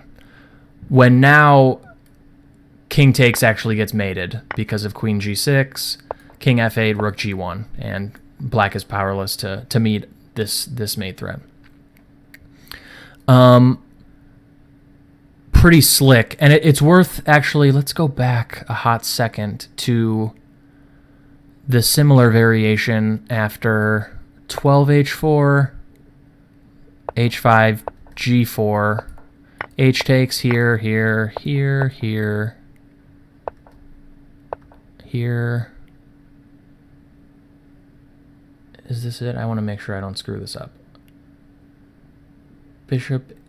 Oh, king h7. That's why I was like, I have to have this move. Okay. Yeah, and now the main issue is that after bishop takes g4, knight f5, black can actually just take it, because queen g5, knight g6, e takes f5, bishop takes d1, bishop f7 is no longer a real threat, because after rook takes f7, queen takes g6, black can go queen f8, king f8, and is totally safe. So, sort of a hilarious difference, but this is really one of the fundamental reasons why now, king b1 and rook e8 is not good. Just like this tiny subtlety. So that's one variation, this king h7, and instead of king h7, black can play the more usual e6. Again, blunting the bishop. I'll get it right one day. Knight d5, and stopping this queen g5 idea. And now white can go rook d to g1, which is very strong. And so far, just with this move, black has not found a way to actually really defend his position. The main problem is that queen f6, f takes g4, bishop takes g4, bishop takes h6, queen takes h6.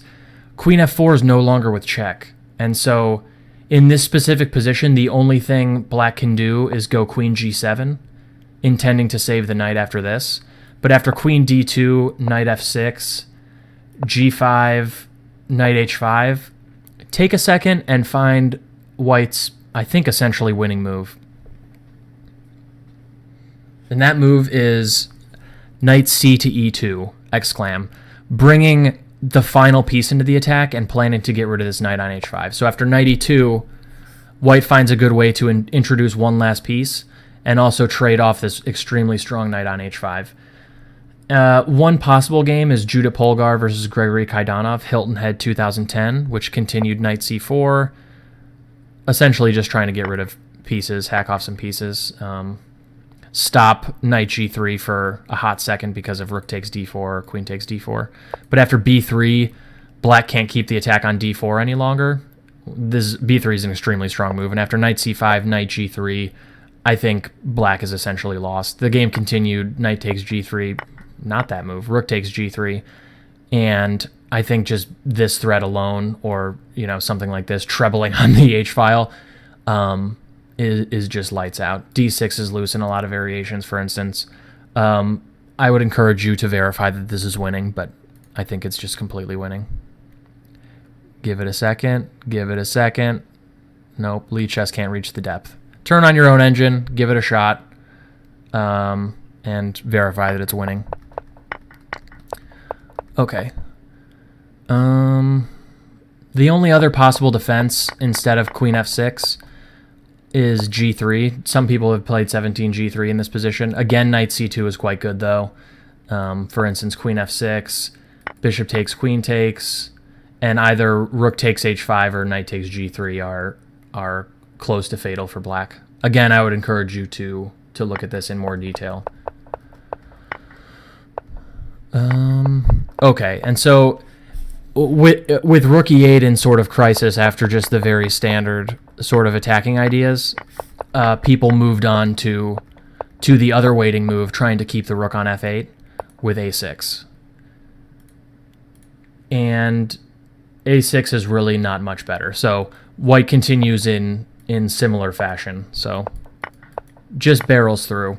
The main difference here is that I think in this case, bishop h6 is not as exciting because the rook is still on f8. Excuse me. Since the rook is still on f8, the same tactics with something like this don't work.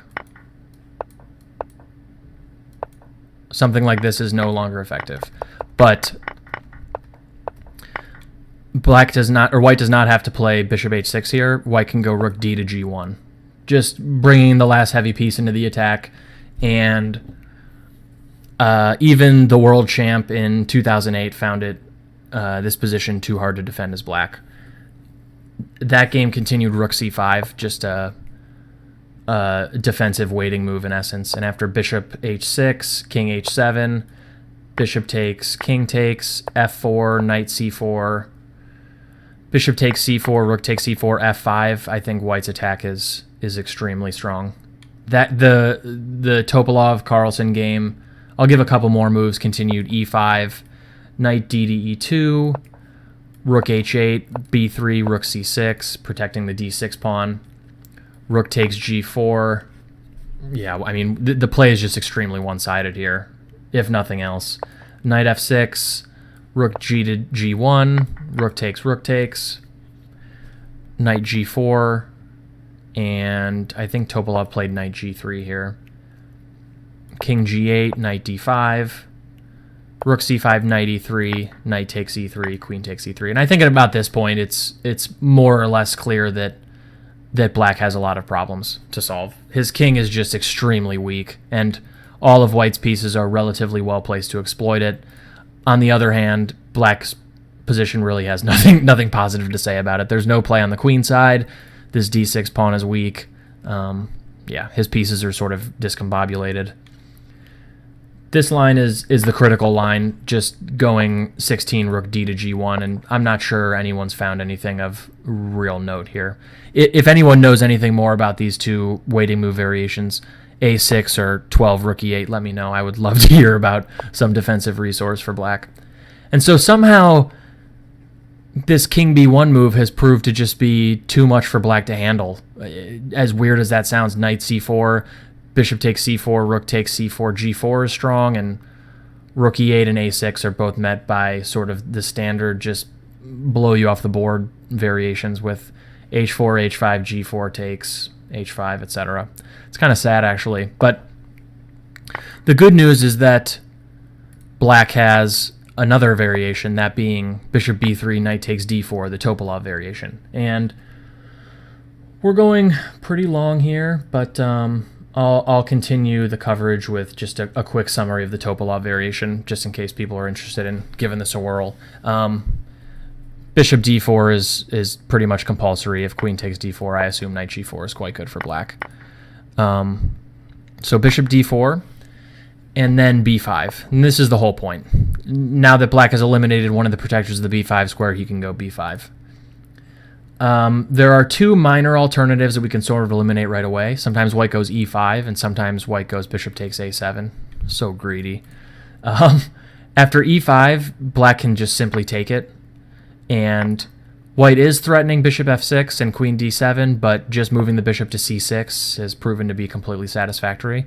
The queen exchange doesn't hurt black. This endgame is perfectly fine for him. And now that a7 is not hanging, he doesn't have many real worries. White has also tried to nibble on a7 in quite a few games, but after b4, black has pretty good counterplay. Opening up the a file has some consequences.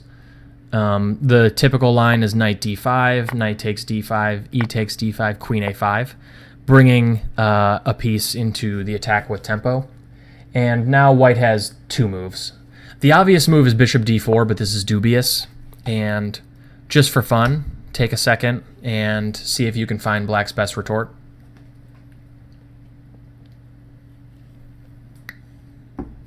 Okay.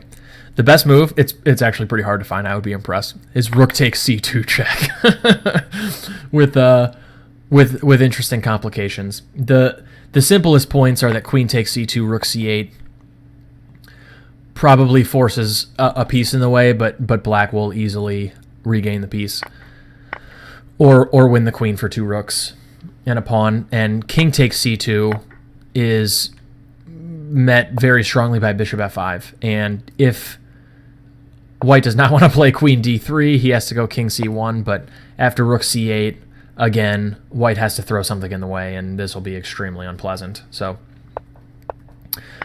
the most complicated capture is bishop takes c2, I think, but I believe after queen takes a2, black has a very strong attack. The main point right away is that queen a1 is a pretty serious threat, because bishop f1, either bishop f5 or rook c8 will be extremely painful. One line is just moving the queen to give the king the d2 square. And after rook c8, king d2, black actually has rook takes c2, which is totally brutal. And after king takes c2, queen c4, king d2 can be met by bishop takes d4. And black is down two exchanges, but has a wicked attack, and at least for the moment, these two bishops are in no way worse than these two rooks. So pretty interesting position. And king b1, note, is absolutely awful after bishop f5, when white cannot really step to the a file because of queen a6 check. Yeah, crushing. So interesting stuff. Rook takes c2, really nice shot. Cool line. So after bishop d4, yeah, rook c2. So white typically is going queen a3. But even after queen a3, black has pretty good counterplay after bishop a4. An important theme to remember in this line is that sometimes bishop a4 is strong, just trading off this defensive bishop. This bishop holds a lot of these weak squares, and after bishop a4, black's counterplay becomes a little bit stronger, I think. For instance, bishop d4 now, bishop takes b3, queen takes b3, I think is pretty much forced. Rook c7, bishop takes g7, king takes g7. This was Jen Shahadi, Tatiana Kosentseva, bled 2002. And black is down a pawn, yeah, but he has good play. She, in this case, has good play after rook a8. Both pawns are weak. It's likely that by switching back and forth or tripling on either file, black can force some kind of concessions and at least win his pawn back. Let's see what the computer thinks really quick. Yeah, totally even, maybe slightly favoring black by the tiniest smidge. So that's an interesting line. Bishop takes a7, b4 is really all you have to remember. Just play queen a5 at some point and you have good counterplay.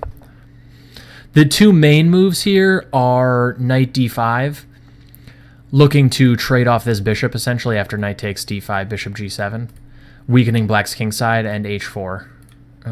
Which to look at first? Let's look at h4 first.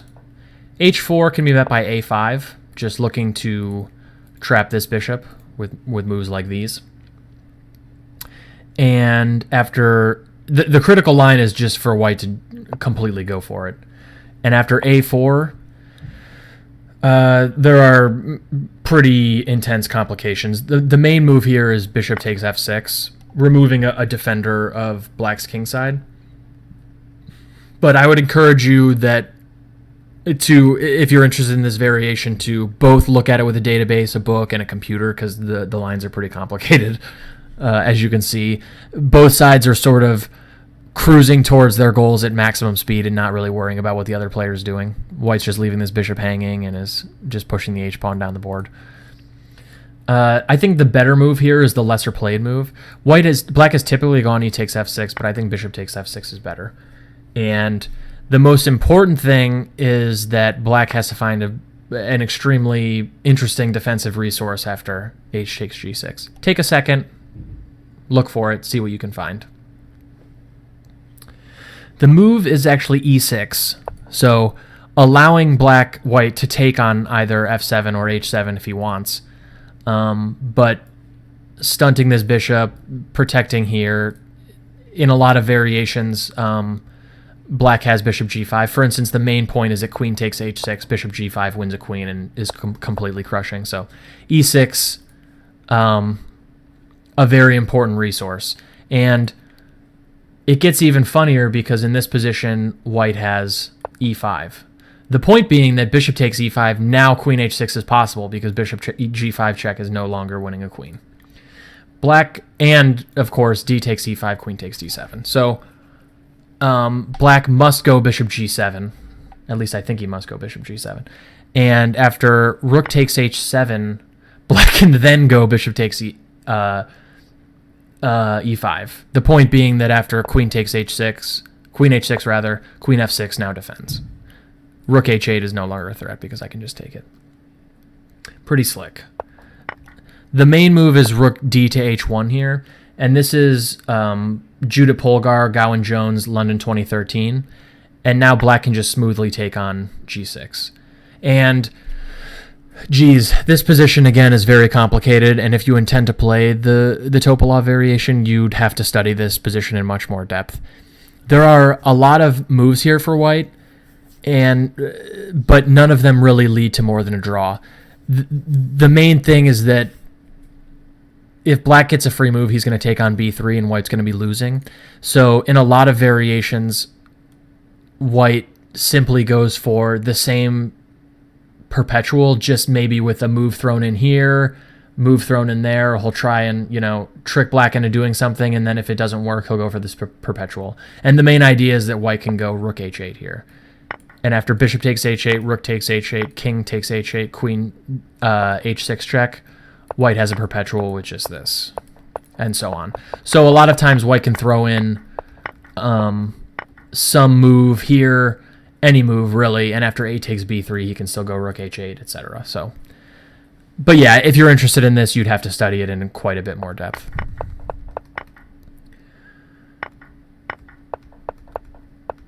And if not h4, knight d5. Knight d5 is the main move, and after knight takes d5, bishop takes g7, king takes g7, the main move is e takes d5. It looks kind of weird, but white, in addition to sort of this pawn cutting off some of rook's perhaps defensive resource, some of black's defensive resources, for instance, the rook coming to c5 or whatever, white also generates play against the e7 pawn, which he doesn't get if he takes with the bishop. This bishop looks stupid, of course, but white is hoping that the play on the e-file and the play on the king side is good enough to make up for the fact that this bishop is, at least for the moment, kind of silly.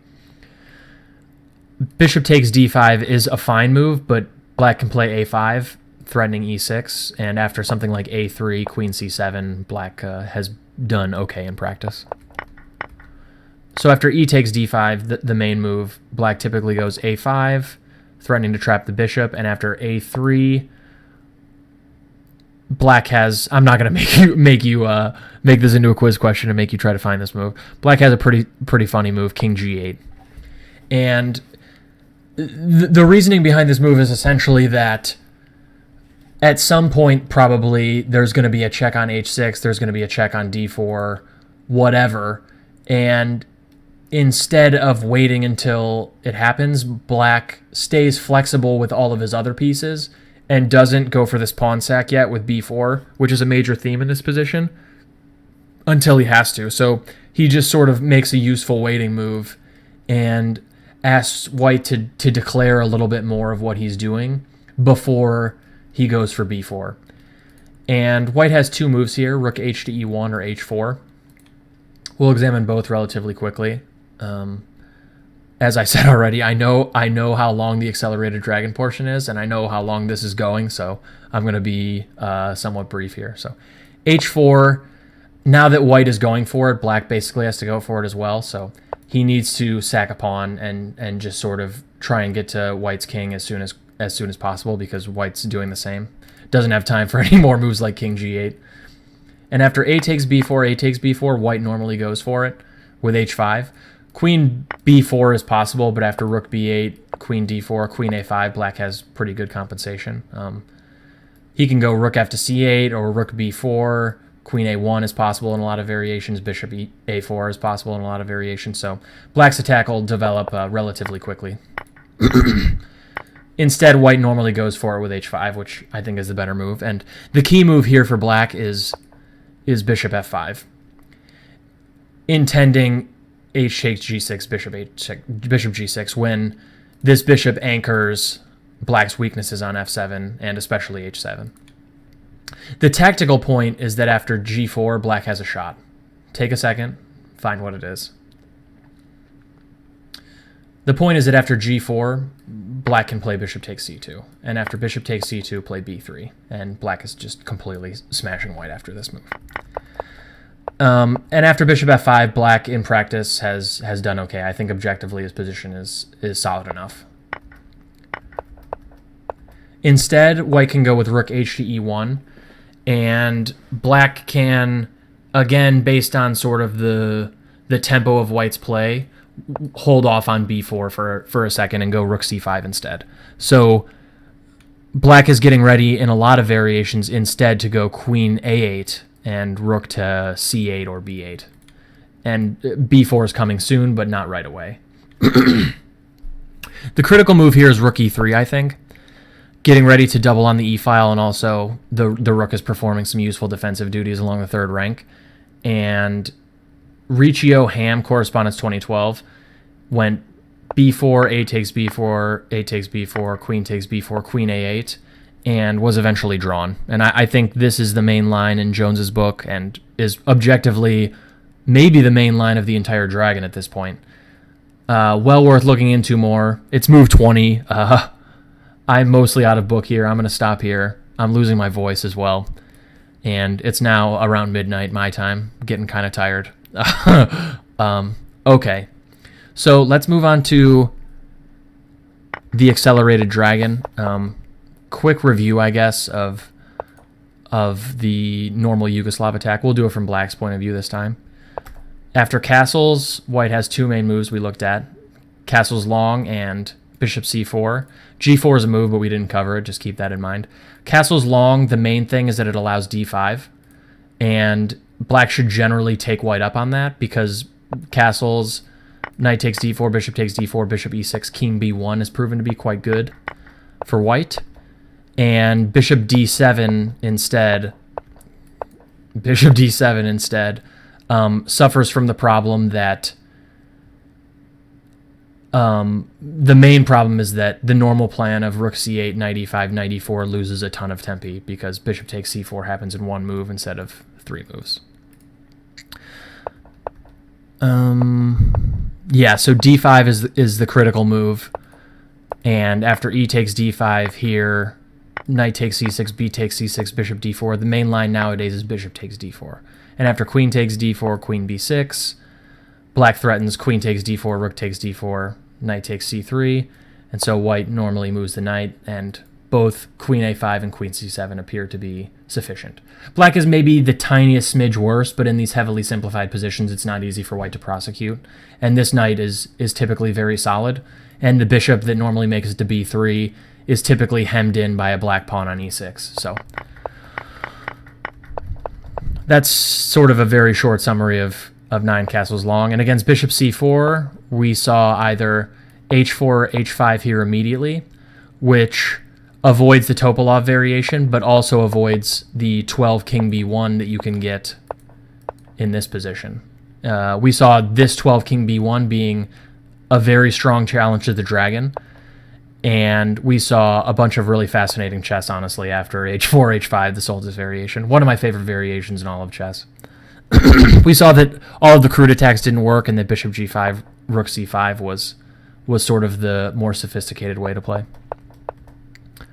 Okay, so let's move on to the accelerated dragon and get on with it. Okay, so the accelerated dragon. After the moves we've already seen in the intro to this video, white typically has 2 moves. So there's knight c3, just usual Open Sicilian style development, typically with bishop e3, and white will attempt to go into the normal Yugoslav attack stuff with f3, queen d2, bishop c4. We'll see that black delaying d6 gives him a lot of tricks and traps and ways to force white out of the Yugoslav attack. And then there's the far more critical move, 5c4, entering the Maroczy Bind, stopping d5 basically forever and trying to exploit the fact that black has not gone knight f6 and knight c3 first. We'll talk about that move second. So there's 5 knight c3. Let's promote this guy so it's a little bit easier to read. And after bishop e3, bishop g7, bishop e3 is sort of forced, and then black continues knight f6. And already it's kind of a little bit tricky for white. The main move is bishop c4. Bishop e2 is just kind of lame. So after bishop e2, castles, black can already go d5 and is fully equal. White's opening strategy has just been kind of a failure, and black got to illustrate his main idea here, being that he saved a tempo over the normal classical dragon by going d5 in one move. Instead of 8 castles, which is probably inaccurate, white should go 8 knight b3, adding another protector to the d5 square, after which black should probably just go d6 and transpose to a normal classical dragon. For instance, castles, bishop e6, f4, rook c8 is very typical play. And black tends to be quite okay here. Again, I think in a way, if white isn't entering the Yugoslav attack, black is getting a much more active development with g6 and bishop g7, and white is not playing in a manner that exploits that fact. And by that I mean he's not trying to exploit these weakened dark squares or the hook that black gives on g6 for this h4 h5 plan. So I think black should be more than fine there. So that's bishop e2. That move is not very good. White can also try and go f3. Queen d2 allows knight g4, which would be very irritating. So white would, if white wants to enter the Yugoslav attack variation with queen d2, he can try f3 here as well. Whoopsies. He can try f3. The problem is that after castles, queen d2, black can go d5 again. And this is extremely comfortable for black. I think the main line goes knight takes c6, b takes c6, castles long, trying to exploit this pin along the d file, but black can go queen a5 here. And if white tries to take a pawn in very greedy fashion with this, a2 hangs. And this, even after knight takes e7, check king h8, black is in great shape here. White's in a lot of trouble. Queen a1 mate is a threat. Probably white has to go queen b4, but after bishop e6, black has a multitude of threats, rook a b8 being the most serious. And if white goes knight c6 to try and stop rook b8, that takes away protection from the e7 square, and knight d5 is totally devastating. This should be completely lost for white, I'm guessing. Yeah. Okay, so f3, castles, queen d2 is not particularly good because of d5. So white's typically going bishop c4 here, clamping down on d5 pretty much for good, I think. Black castles, usually. And then white is sort of compelled to go bishop b3. Again, there are a lot of tricks and traps here. And this is one of the reasons why I think the accelerated dragon is so popular on the club level, is that if white selects 5 knight c3 and isn't very careful with his move order, he gets into a lot of trouble. For instance, if white does not go bishop b3 and he castles kingside instead, black has the fork trick, knight takes e4. And after knight takes e4, d5, black has a very acceptable position. For instance, knight takes c6, b takes c6, bishop d3. I think this is the accepted way for white to go, and then after this, I think bishop a6 is supposed to be good. And b2 is hanging. This is threatened. Black has a very active position. So castles is inaccurate, and that's the reason white plays bishop b3, is to remove this fork trick. There's also the second option of going f3, again trying to enter the castle's queenside positions, but this runs into queen b6, I believe. And it's not super clear that white's maybe in trouble here yet, but if bishop b3, black has the trick, the discovered attack, knight takes e4, with a triple attack on d4. If white tries to get slick with knight f5, then just b2 is hanging, and this guy's threatened as well. So that's quite a bit of trouble. So again, another reason why white plays bishop b3 is that queen b6 can be a tactical idea in a lot of variations, and now b2 is no longer hanging. Okay, and now here's the sort of critical position for this variation. The problem for black lies in the fact that if he plays the maybe most obvious move, d6, he's just in a Yugoslav attack after f3. This is fully transposed to a standard dragon. So a lot of people have come up with sidelines or new ideas here to try and stop white from entering the Yugoslav attack. One thing I should mention, I guess, before we get too far, is that sometimes black doesn't even castle here, and he plays queen a5. And this, again, is another attempt to force white to transpose away from the Yugoslav attack. Black is threatening knight takes e4, obviously, exploiting this pin, and it's not easy for white to avoid a move other than castles long. There's queen d2. which looks like it solves the pin problem, except for knight takes e4 is possible anyway. Black's point is that after knight takes e4, queen takes d2, white can recapture whatever way he pleases, but he gets his piece back after knight takes d4. So queen d2 is out, and f3 again, which meets the threat of knight takes e4, looks very natural, trying to go queen d2 on the next move.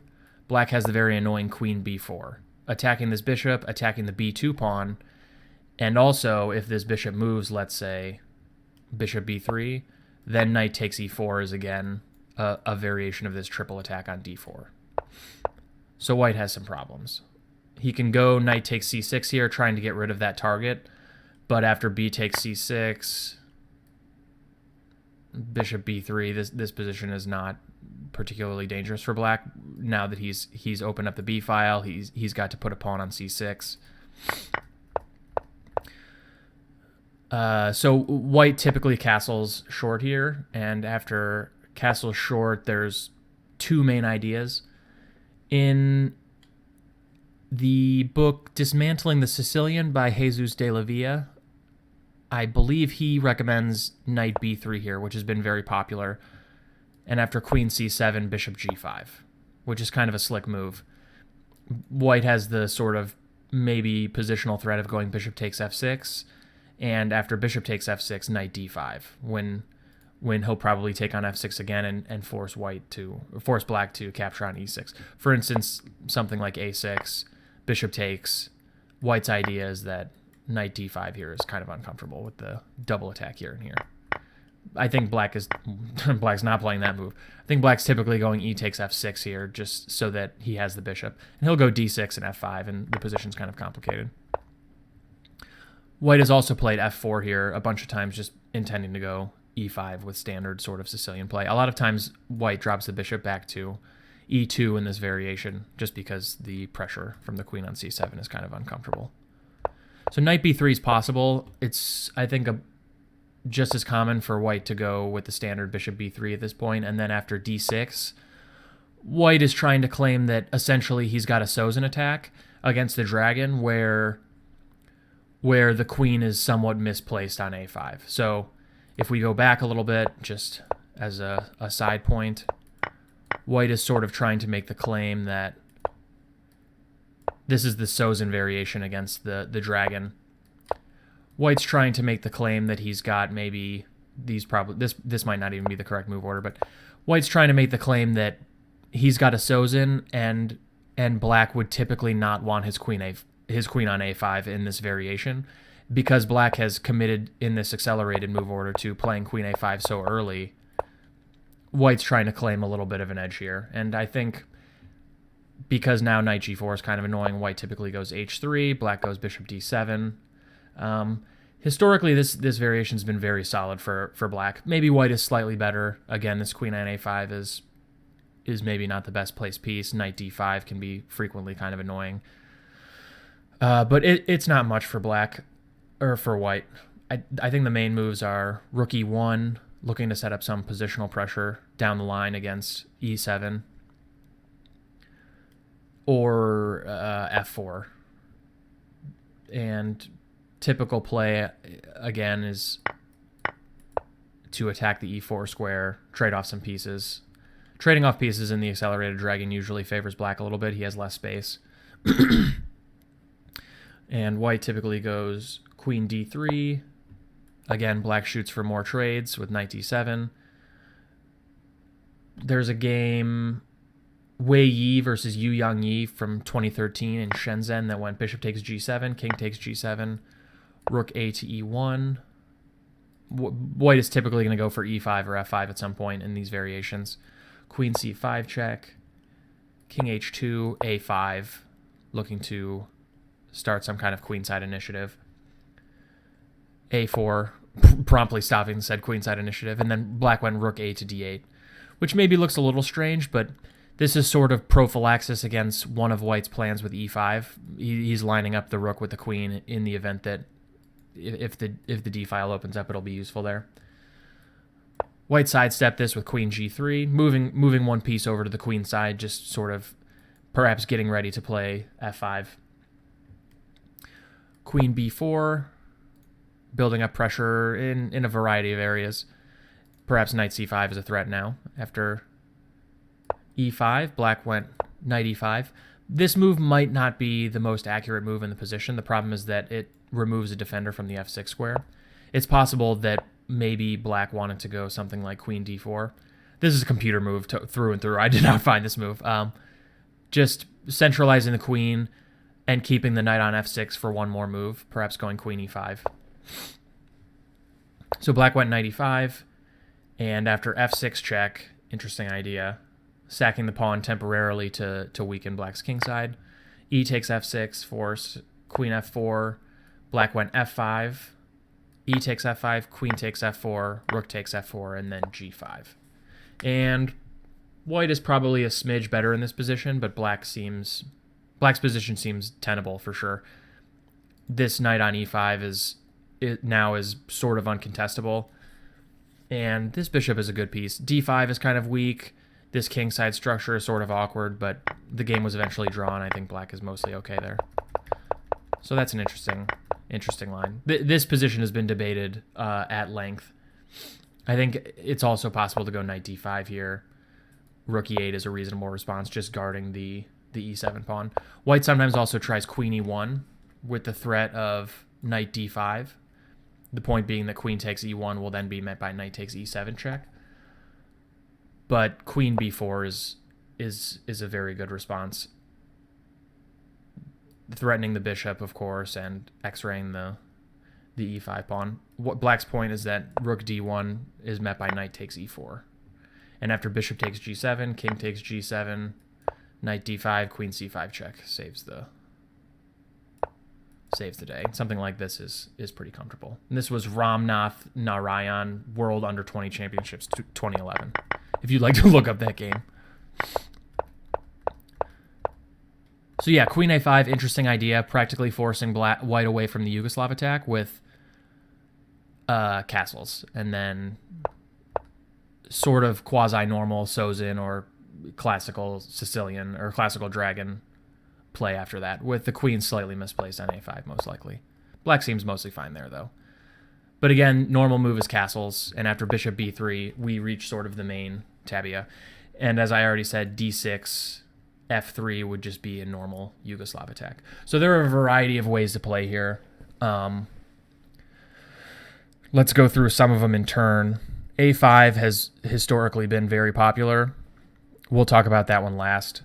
There's knight g4 here, deflecting the queen away from g4 with something like this, but this variation does not look that great to me after just simple queen d1, knight takes b3, a takes b3. Black has typically gone b6 here. There are some problems with the a7 pawn now that the rook has opened up, and I think b7 is a sort of a logical square for this bishop now. So b6 has been the most popular, but I think bishop d4 is quite strong. One thing that maybe is not apparent about this position that causes black some problems is that white has not castled yet, and so h4, h5 is still a very legitimate plan.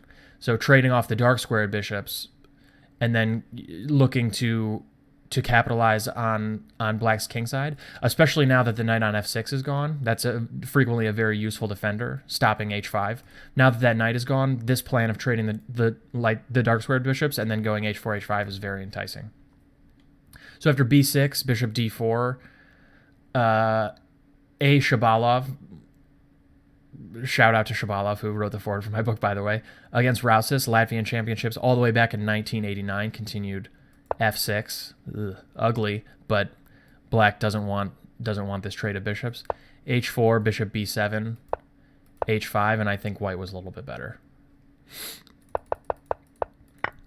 Black is not compelled to go d6 or b6 yet.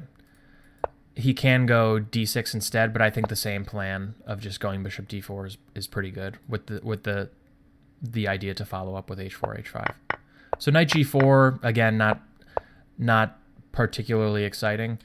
There are a host of other moves that black has tried. Queen a5, for instance, is very likely to just transpose the things we've already talked about. After 9 castles, this is essentially just a a7, queen a5, or very similar. And then there are a host of other moves. The main moves being e6, rook e8, or d5. So there's e6, and I'm not going to talk about this move. The plan is very simple, to simply go d5, and black is trying to get essentially an isolated queen's pawn position where the bishop is on sort of the unorthodox g7 square. I think it's likely that white is slightly better in this variation. And then there's d5, a pawn sacrifice, a temporary pawn sacrifice. Black is essentially hoping that after something like e takes d5, knight a5, that he's going to be able to take on b3 and go b6, bishop b7, or b5 and bishop b7 and recover this d pawn and just have an equal position. Essentially, he's trying to get d5 in under the guise of some tactics.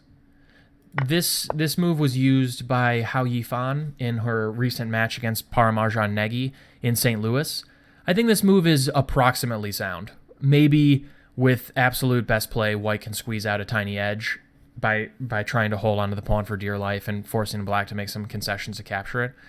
Or at some point, capturing the pawn and then going d6 when white is forced to take with the e-pawn. And then the last move that's kind of interesting is rook e8. And this move looks totally stupid at first. The idea, though, is that black is essentially waiting a move, and on something like castles, he's just going to go d6 and claim that he's avoided the Yugoslav attack. And yes, he's put his rook on the sort of odd e8 square, but he's weathered the storm. He's not going to have to deal with the opposite colored, or I keep saying opposite colored, the opposite sides castling scenarios. And maybe that the rook on e8 is slightly more useful than having the queen on a5, which is the other way to sort of force white to castle kingside. The other idea is that after something like f3, black is going to switch back to the e6 systems, where now after, let's say, I'm just going to make a random move here. Whoops. d5, e takes d5, e takes d5. The rook is now extremely usefully placed down the e-file, and white has made this sort of weakening f3 move that he would not otherwise want to make. So rook e8, one idea is that it just remains flexible for a move and allows black to select an appropriate setup based on white's next move. For instance, f3 e6 is sort of a cute idea, claiming that the insertion of rook e8 and f3 is helpful for black in the variations where he goes d5, or if just simple castles, then d6. So I thought that perhaps these sidelines might be something for a future video, some kind of a repertoire in the Accelerated Dragon where maybe someone, not even necessarily me, presents e6, rook e8, and d5 as interesting options. I just simply, at the moment, I don't think it's a great use of time, even though these moves are very topical and completely legitimate. And again, I would refer you to the Hao Yifan Paramijan Negi match, and I would also refer you to Negi's most recent book, the second Grandmaster Repertoire 1e4 book in the Open Sicilians. Very good book, and he covers all of those moves in depth. The main try historically for black has been a5 here. And the idea is pretty simple. He would just simply like to go a4 and harass this bishop, and if allowed, a3. And the tactical point is that while it looks like a4 hangs a pawn, the e4 pawn is also sort of loose. So for instance, if it was black's turn and he went a4 and white took with the bishop, knight takes e4, knight takes e4, rook takes a4 would be possible. Or just if simply a4, knight takes a4, then knight takes e4 would win the pawn. And of course, trading your a pawn for white's e pawn would be extremely favorable. So historically, white has played two different moves here. There's castles or f3. If f3, just simply protecting the e-pawn and sort of stopping black from going a4, then black can lash out with d5. His contention being that this is sort of like the... Let me promote this just so it's easier to read.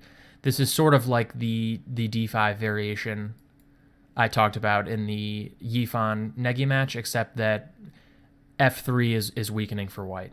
And so two lines here are typical, either e takes d5 and then knight b4, just trying to regain the pawn right away. White typically retreats this knight, kind of shoring up his position and protecting the pawn, and now a4. If knight takes a4, then knight f takes d5, and black is extremely active. For instance, bishop f2, bishop f5, castles, b5, and black has very good counterplay.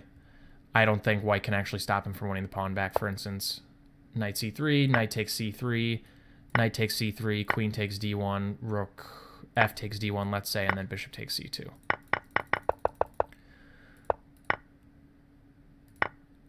After a4, white is not compelled to take it, but after something like bishop c4, bishop f5, c2 is kind of loose. And if knight d4, this runs into the very slick queen c7. The idea being that there's pressure here, obviously, and if knight takes f5, I think g takes f5, yeah, bishop e2, and then a3, completing the full running the gauntlet of the a-pawn much to white's detriment here. The c3 knight is loose is the main point. Yeah, and as you can see, -3, but white is already in massive amounts of trouble. White does not have to take on d5 with the pawn either. He can go bishop takes d5. And after knight takes d5, e takes d5, knight b4, it's fairly similar. Knight d to e2 again. And black has two options, either e6 right away. The point being that e6, white is going to be reluctant to take here simply because black is very active. The c2 pawn might be loose in a lot of cases after queen takes d1 and so forth. Or black can flick in bishop f5 first. I think the main line goes rook c1 and then e6. The point being here that after d takes e6, queen takes d1 is kind of a blowout. If white does not want to hang the c2 pawn with check, he has to go here, but after rook d8, he's in a lot of trouble. Black has these massively powerful bishops, an extremely active knight, many open lines, and white's up a pawn, but his position is just utter garbage, honestly. f3 d5 I think is completely sufficient for white. It's more common for black, rather. It's more common that and much stronger, I think, to just simply castle here. The main issue is that black's intended a4 is not totally rosy. Bishop takes a4 is quite comfortable for black after the aforementioned knight takes e4, knight takes e4, rook takes a4. Again, he's traded his a-pawn for white's e-pawn, and he's got this sort of non-standard attack on d4. But knight takes a4 is at least to my eye, quite good for white. The main issue is that black has some moderate problems on the queenside dark squares, and this knight on a4 is actually reasonably well placed to sort of exploit these weak squares. So after knight takes e4, white goes knight b5, and already there's a threat of bishop b6, and when black goes queen to e8, knight c7, winning a full rook. Black has two moves. There's this d5, which looks like it hangs a pawn, or rook a6, just trying to cover the b6 square. Rook a6 is the main move, and now white has two moves that to my eye look kind of good. There's c4 rather, just clamping down on the d5 square and preventing black from exploiting his 2 versus 0 central majority, and also cementing this knight. This knight is just... These knights are actually, in concert with his bishop, are extremely well placed. And after c4, d6, queen e2, this was Grishin Kazakh's Correspondence 2014. The game continued bishop e6, rook a to d1, knight a5, f3, knight f6, and now white exploited this pin with knight a5. And I think white is slightly better here. Black has other moves, but the position statically is very similar. I think just this structure combined with these queenside weaknesses, just makes black's position a little bit uncomfortable. The rook is always going to come to d1, the queen's always coming to e2, and it's hard for black to mobilize these center pawns. White can also just play queen e2 here. Position very similar. This was Peter's Fiddler versus Vesselin Topalov all the way back in 1999, Linares.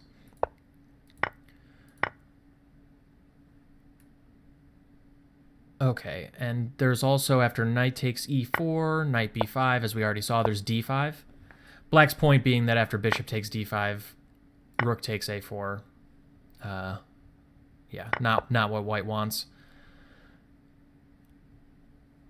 There is, let's see, my memory is failing me. Bishop b6 is the move. The problem being that for black, that queen e8 again, knight c7, so black is, and because this d6 square is covered, black is forced to go queen d7, which is kind of ugly. And then the position is moderately reminiscent of the ones we've already looked at. White will go queen e2, and after something like knight e5, rook fd1, e6. This is Riccio Savechnik, correspondence 2008. Bishop d4, white is slightly better. Again, black's development is just kind of awkward. These queenside squares are weak. This queen on d7 is just weird. White is better. And that essentially covers this tabia of the accelerated dragon. Again, d6 would transpose to a Yugoslav attack, and then black has a whole slew of ways to try and force white out of that. a5 being the main one. Queen a5 is possible. e6. Whoops. Rook e8. Very slick. Very new. There are very few games played with rook e8, but I expect there to be more. And d5. Okay, so let's go all the way back and talk about the Maroczy Bind. Arguably the main line of the accelerated dragon. And for sure the critical move. How are we looking on time here? How long have I been recording? I don't even know how to look yet. I'll just keep going and pretend like it hasn't been that long.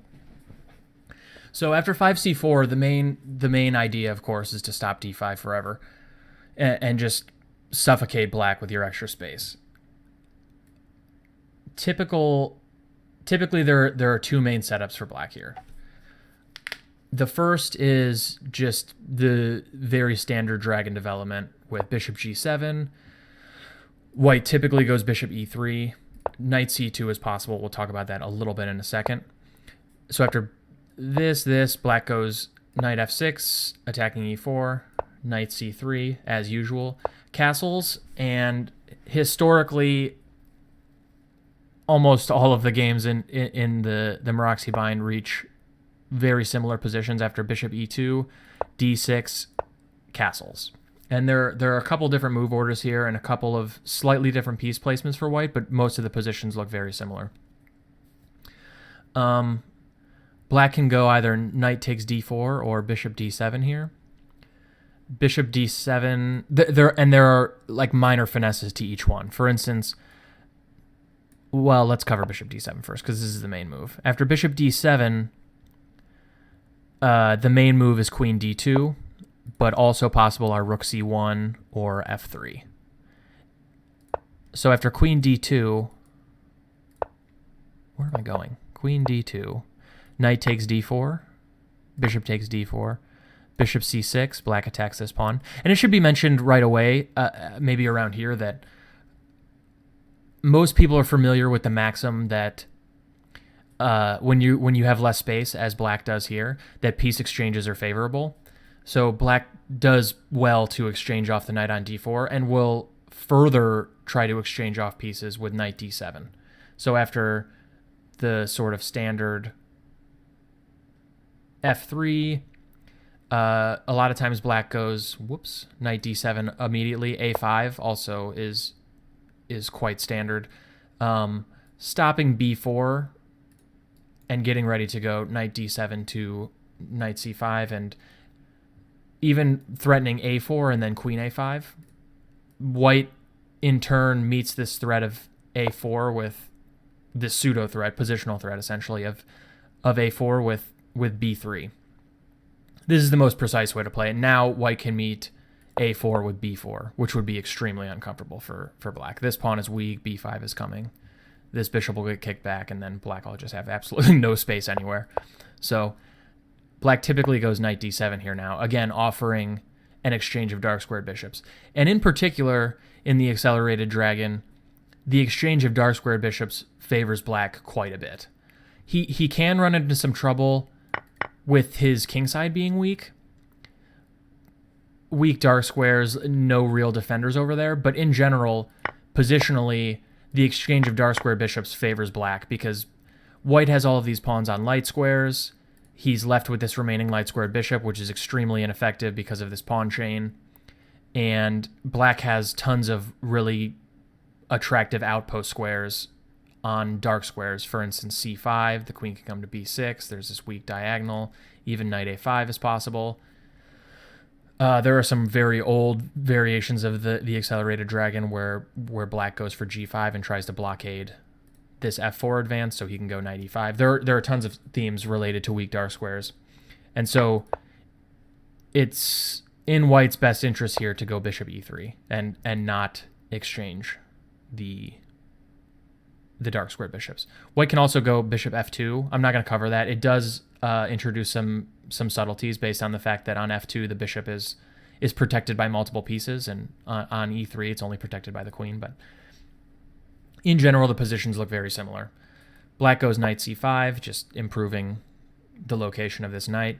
And now white has a variety of choices. Historically, he's gone rook a to b1. And through grandmaster practice, white has determined that the best way to make progress on the queen side is to arrange the rooks on b1 and c1. It's sort of counterintuitive to not put your rook on d1, but again, master practice has sort of concluded that maybe c1 is a better square. Bolstering these queenside pawns in with the idea of going a3 and b4. So right away after rook b1, white is protecting the b3 square so that he can eventually go a3. Black goes queen b6 here usually, which looks extremely weird. I just told you that white's plan is to go a3, b4, and now I walk into a pin, and which makes a3 and b4 look extremely near fatal almost. But black wants to go rook f to c8 and then go back to d8 with the queen, and we'll see that in a second. The queen is going to make it to some weird squares in this variation. But the tactical point of black's idea is that 17. Did I miss a move somehow? Yeah. Oh yeah. Rook f to c1, then rook f to c8. And black is going rook d8, and white is getting ready for this a3 and b4 business. And one of the tactical points to black's play is that a3 is actually impossible here. Knight takes b3, hitting the queen, and white can't move the queen because queen takes e3 would be just an absolute slaughter. So bishop takes b6, knight takes d2, rook takes b2, and it actually looks like black is losing because this knight is trapped, except there's the very tricky knight takes c4.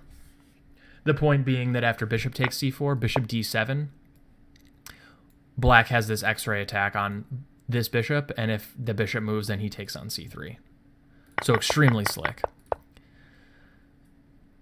a3, yeah, not good. White has settled on rook c2, which is kind of an odd move. The main idea is that in some cases, black can go queen b4 and try and plug up the plan with a3 and b4 by stopping b4 and also stopping a3 via queen takes a3. But now queen b4 will be met with queen c1 when a3 and b4 actually comes with tempo, and black might even be lost here. No, that's not true. But black is in some trouble, because if here, then probably just a3. And again, he has to go back to queen d8. And so white gets to carry out this entire queenside expansion plan with tempo. So queen b4, not particularly enticing. Black typically goes back to d8 now.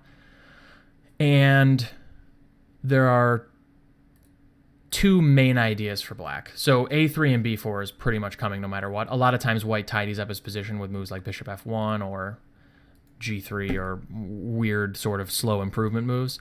But black needs some kind of an active plan. And I believe there are two ways to do it. One is to move... Both plans are extraordinarily weird. One is to move the bishop, let's say, to f6 or e5, and then play queen f8 to g7. So fianchettoing the queen and exerting maximum pressure along this very strong dark square diagonal.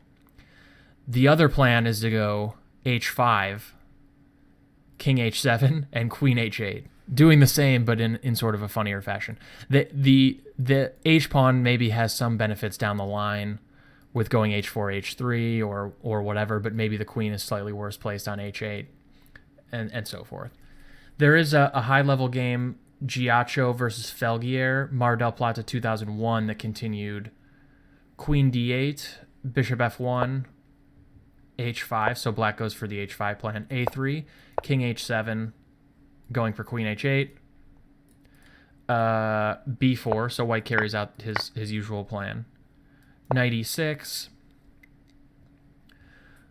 notice knight d7, b5 is not what black wants, knight e6, knight d5, rook a3, threatening bishop takes d5, let's say capture some way, and then rook takes e3, with the idea that queen takes e3, bishop d4 is a pin. White goes king h1 to stop all these odd tactics, and then rook c to a8. And white is realistically probably still slightly better in this position. Let's see what Stockfish thinks. Yeah, slightly better, but he has more space in the center on the queen side. But black's pieces are relatively well placed. He's got control of the a file. He's got a strong dark squared bishop. This knight on e6 is very reasonably placed. And so white is not much better, and I think this game was drawn. There are tons of options here. I would encourage anyone who's interested in playing these classical variations of the Maroczy Bind to look in a database. There are tons of plans here for white. Bishop f1 is not the only move. Rook c2 is not the only move. Arranging the rooks on a1 or b1 and c1 are not the only squares, etc. Well worth checking out a database, checking out the high-level games to see typical plans and ideas, typical piece maneuvers, and so forth. Also worth checking out is Andrew Greet's book, Starting Out the Accelerated Dragon. It's a starting out book, but it's relatively high level, covers the theory really well. Well worth checking out if you're interested in the Accelerated Dragon. Let's see. What else is there? So one thing we saw is that there are a couple different move orders here, trying to maybe switch things up a little bit, get different variations of different piece setups for white. For instance, instead of queen d2 right away, white can go f3, trying to keep the position of the queen flexible. And after intending that after knight takes d4, bishop takes d4, bishop c6 is slightly inaccurate now because of b4. When white gets in b4 very quickly, because his e-pawn is already defended rather. So one trick here is that black needs to know to go a5 first. And then he'll go bishop c6 and knight d7 in normal fashion. And white can put the queen on d3 or d2, but again, the position will be very similar. He can also go rook c1. The problem with rook c1 is that we've already seen that maybe the rook wants to be on b1 instead to support a3 and b4. But again, the positions will look very similar. a5, b3 again to stop a4. Knight d7, again, white should not exchange dark squared bishops. Knight c5, and then white really can only go queen d2. And we see that perhaps rook c1 was maybe slightly inaccurate. White might want the rook on b1. Black can also play 9, knight takes d4. The only thing about this is that after bishop d7, it does allow queen d3, which is maybe a slightly better square for white's queen. It protects e4. Maybe it can swing over to the queen side, etc. If white tried this against bishop d7, on the other hand, the queen would be a little loose on on d3 because of knight e5. So, again, another interesting move order. The only other thing I would say about the classical main line is that white can also go knight c2 here. One thing about the accelerated dragon that's kind of interesting is that there's sort of the maxim that, of course, white doesn't want to exchange pieces, but even further, practice has shown that white either wants all of the pieces on or really none of the pieces on. So heavy piece positions where just the queen and the rooks are on tend to be relatively favorable for white. It's not easy to explain why that might be the case, and I don't want to suck up too much time, but a lot of times it allows white to play on all sides of the board, and the lack of minor pieces makes it somewhat hard to defend his king side. So white can lift rooks and try to exploit the h6 square, that kind of thing. So white typically wants to keep on all of the pieces or none of the pieces, and so 6 knight c2 tries to keep on all of the pieces by not allowing black knight takes d4 at some stage. Play typically continues here, knight f6, knight c3, castle. Oop, that move would not be good. Castles, bishop e2, d6, castles, and now knight d7. Possibly threatening to exchange on c3 and doubling white's pawns, leaving him with kind of a nasty structure. Historically, white has not allowed this. They've played bishop d2, and after knight c5, a lot of people go in for this interesting pawn sacrifice with b4. This was covered in Experts versus the Sicilian quite a long time ago now. And the point being that after bishop takes c3, knight takes e4, bishop b2, white has pretty good compensation for the pawn. He's got extra space on the queen side. b5 is coming. f3, f4, f5 might be a plan. White's got the 2 bishops. Again, this dark square bishop's a beast. Black has scored okay here, and as the Lee chess computer points out, e5 is probably the best move, blunting this bishop immediately. Interesting idea, interesting position. Knight c2 is well worth the look if you're looking for maybe something that's a little bit less popular in the Maroczy Bind than usual. Okay. And the only other thing I wanted to mention about the Maroczy Bind is that black sometimes decides to use a slightly different move order called the Gurgenidze system. That system going knight f6 and knight c3 and then knight takes d4 right away. And black's idea is that he's trying to take on d4 when white has to take with the queen. Black's obviously going bishop g7 at some point, and so he reasons that forcing the queen to take on d4 instead of allowing the bishop to take on d4 slightly inconveniences white, which in fact might be true. And there are a lot of different variations here, and I'm not going to discuss them at length, but this is an interesting variation, and it's pretty popular. This was also recommended in the book Chess Openings for Black Explained, I believe, by Albert Perelstein and Gingy Asvili. So if you're looking for another resource, you can look at that book. Greet covers it also in Starting Out the Accelerated Dragon. Well worth checking out. Play typically continues d6, and after bishop e2, bishop g7, white needs to basically develop his dark square bishop to a square. The point is that, let's say, the point is that after castles, black is going to have some kind of a discovery now that the bishop is protected, and white is most likely going to want to put his queen on d2, and so you want to get the bishop out before putting the queen back on d2. So bishop g5 is possible. Bishop e3 is the main move, just guarding d4 is sort of the most classical development. And after castles, white retreats the queen. Knight g4 otherwise would be quite annoying, so white goes queen d2. And now there are two main plans here. The normal plan is to go bishop e6 with the idea of going queen a5, rook f to c8, and a6.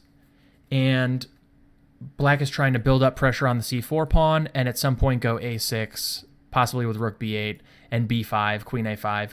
Just overwhelm white on the b5 square and try to break down this bind structure. So the main line, I believe, after bishop e6 is rook c1. And this is tricky. This is an important moment. White can also castle, but after something like queen a5, rook a to c1, rook f to c8, threatening to just take on c4, b3, a6, f3. Black succeeds in getting b5 in and is very comfortable. Yeah, I mean, it's essentially equal. Once black gets b5 in, he usually has very few problems.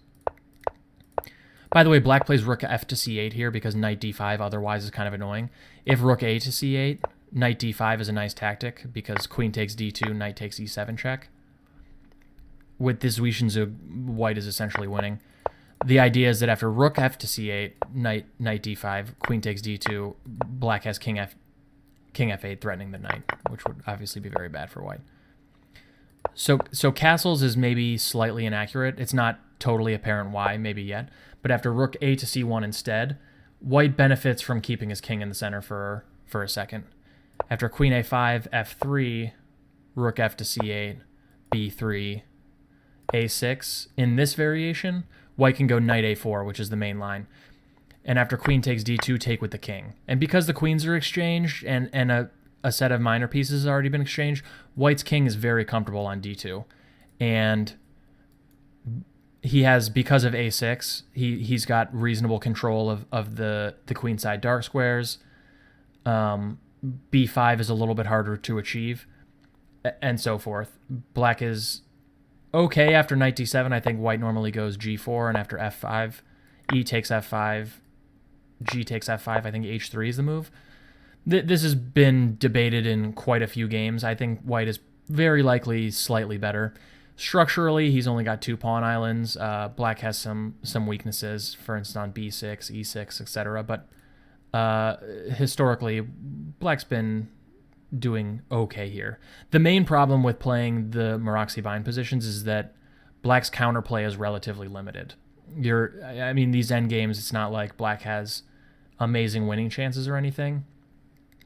And so it's one of those variations where if you're playing a strong player, you're playing someone who knows what he's doing, a lot of times people are a little bit reluctant to give them a risk-free edge like this. It's also possible, instead of this classic setup with bishop e6, queen a5, rook f8, a6, to go a5 here, with the idea of going a4 and queen a5. So black is going to go for a similar system to bishop e6, but he's trying to get in a5, a4 first, with the idea that having that extra space on the queen side, having perhaps the threat of a4, a3 at some point, that might be kind of annoying. And I'm not going to go into this too much. This line is quite popular nowadays, and usual play would be something like this, and then either queen a5 or bishop e6. Well worth looking into, and because we're running low on time, I'm not gonna cover this in any depth. I'll post some of the maybe higher rated games that have reached this position in the Reddit thread, just so we have something for reference. You guys have something to look at. Yeah, I think that actually mostly covers the accelerated dragon. Oh, the hyper accelerated dragon. Dang it. Okay. The only thing I'll say about the hyper accelerated dragon is that it does avoid the Rossolimo, so it does not allow knight c6, bishop b5, but it does allow a host of sidelines that you'd have to be ready for. For instance, d4, c takes d4, queen takes d4, and after knight f6, e5, something like this. Even bishop b5 is possible here, intending to remove the tempo that the threat from knight c6 that's posed to the queen on d4. That's a sideline. You have to be ready for c3 here, which after d takes c3, queen takes c3 would transpose to a Smith-Morra gambit where black's played g6. You also have to be ready for something like bishop c4, or this was recommended by Jones, who's a notable dragon expert, in his book on the anti-Sicilians. And there's also c3 when you're essentially transposing to the Alpin variation after something like bishop g7, d4. And I think typical here is c takes d4, and then d5. And e5 is probably slightly better for white. But black's got sort of the typical plan of going knight h6, h5, bishop g4, knight c6, queen b6, f6 at some point, etc. Yeah, interesting move order idea. This was recommended by Perelstein and Albert and Ginjihashvili in their book. I'm not sure if it's worth all of the trouble of, you know, all of these weird sidelines, etc. But if you really hate playing against a Rossalimo, this is worth looking into. You can also reach the normal dragon from this move order, I believe. Something like this. So worth thinking about. I'm not totally sure I'd recommend it, but yeah, if you really hate the Rossalimo, give it a look. Yeah, I think that's it. Thanks guys for watching. Really appreciate it. Sorry that this went super long again. I know these viewing these very long videos can be kind of impractical in a way, but at least you have all of this information as a reference later. Hit me up at Lee Chess. My handle's Tony Rowe. You can send me a message at ChessPub too. My handle's Tony Rowe there. Or you can just comment on the Reddit thread or the YouTube video. I try to respond to everything pretty quickly. I'm generally always on my computer or my phone, so I can get back to you pretty quick if you have any questions. If you have any specific questions or if there's something I missed, also let me know. All right, thanks guys.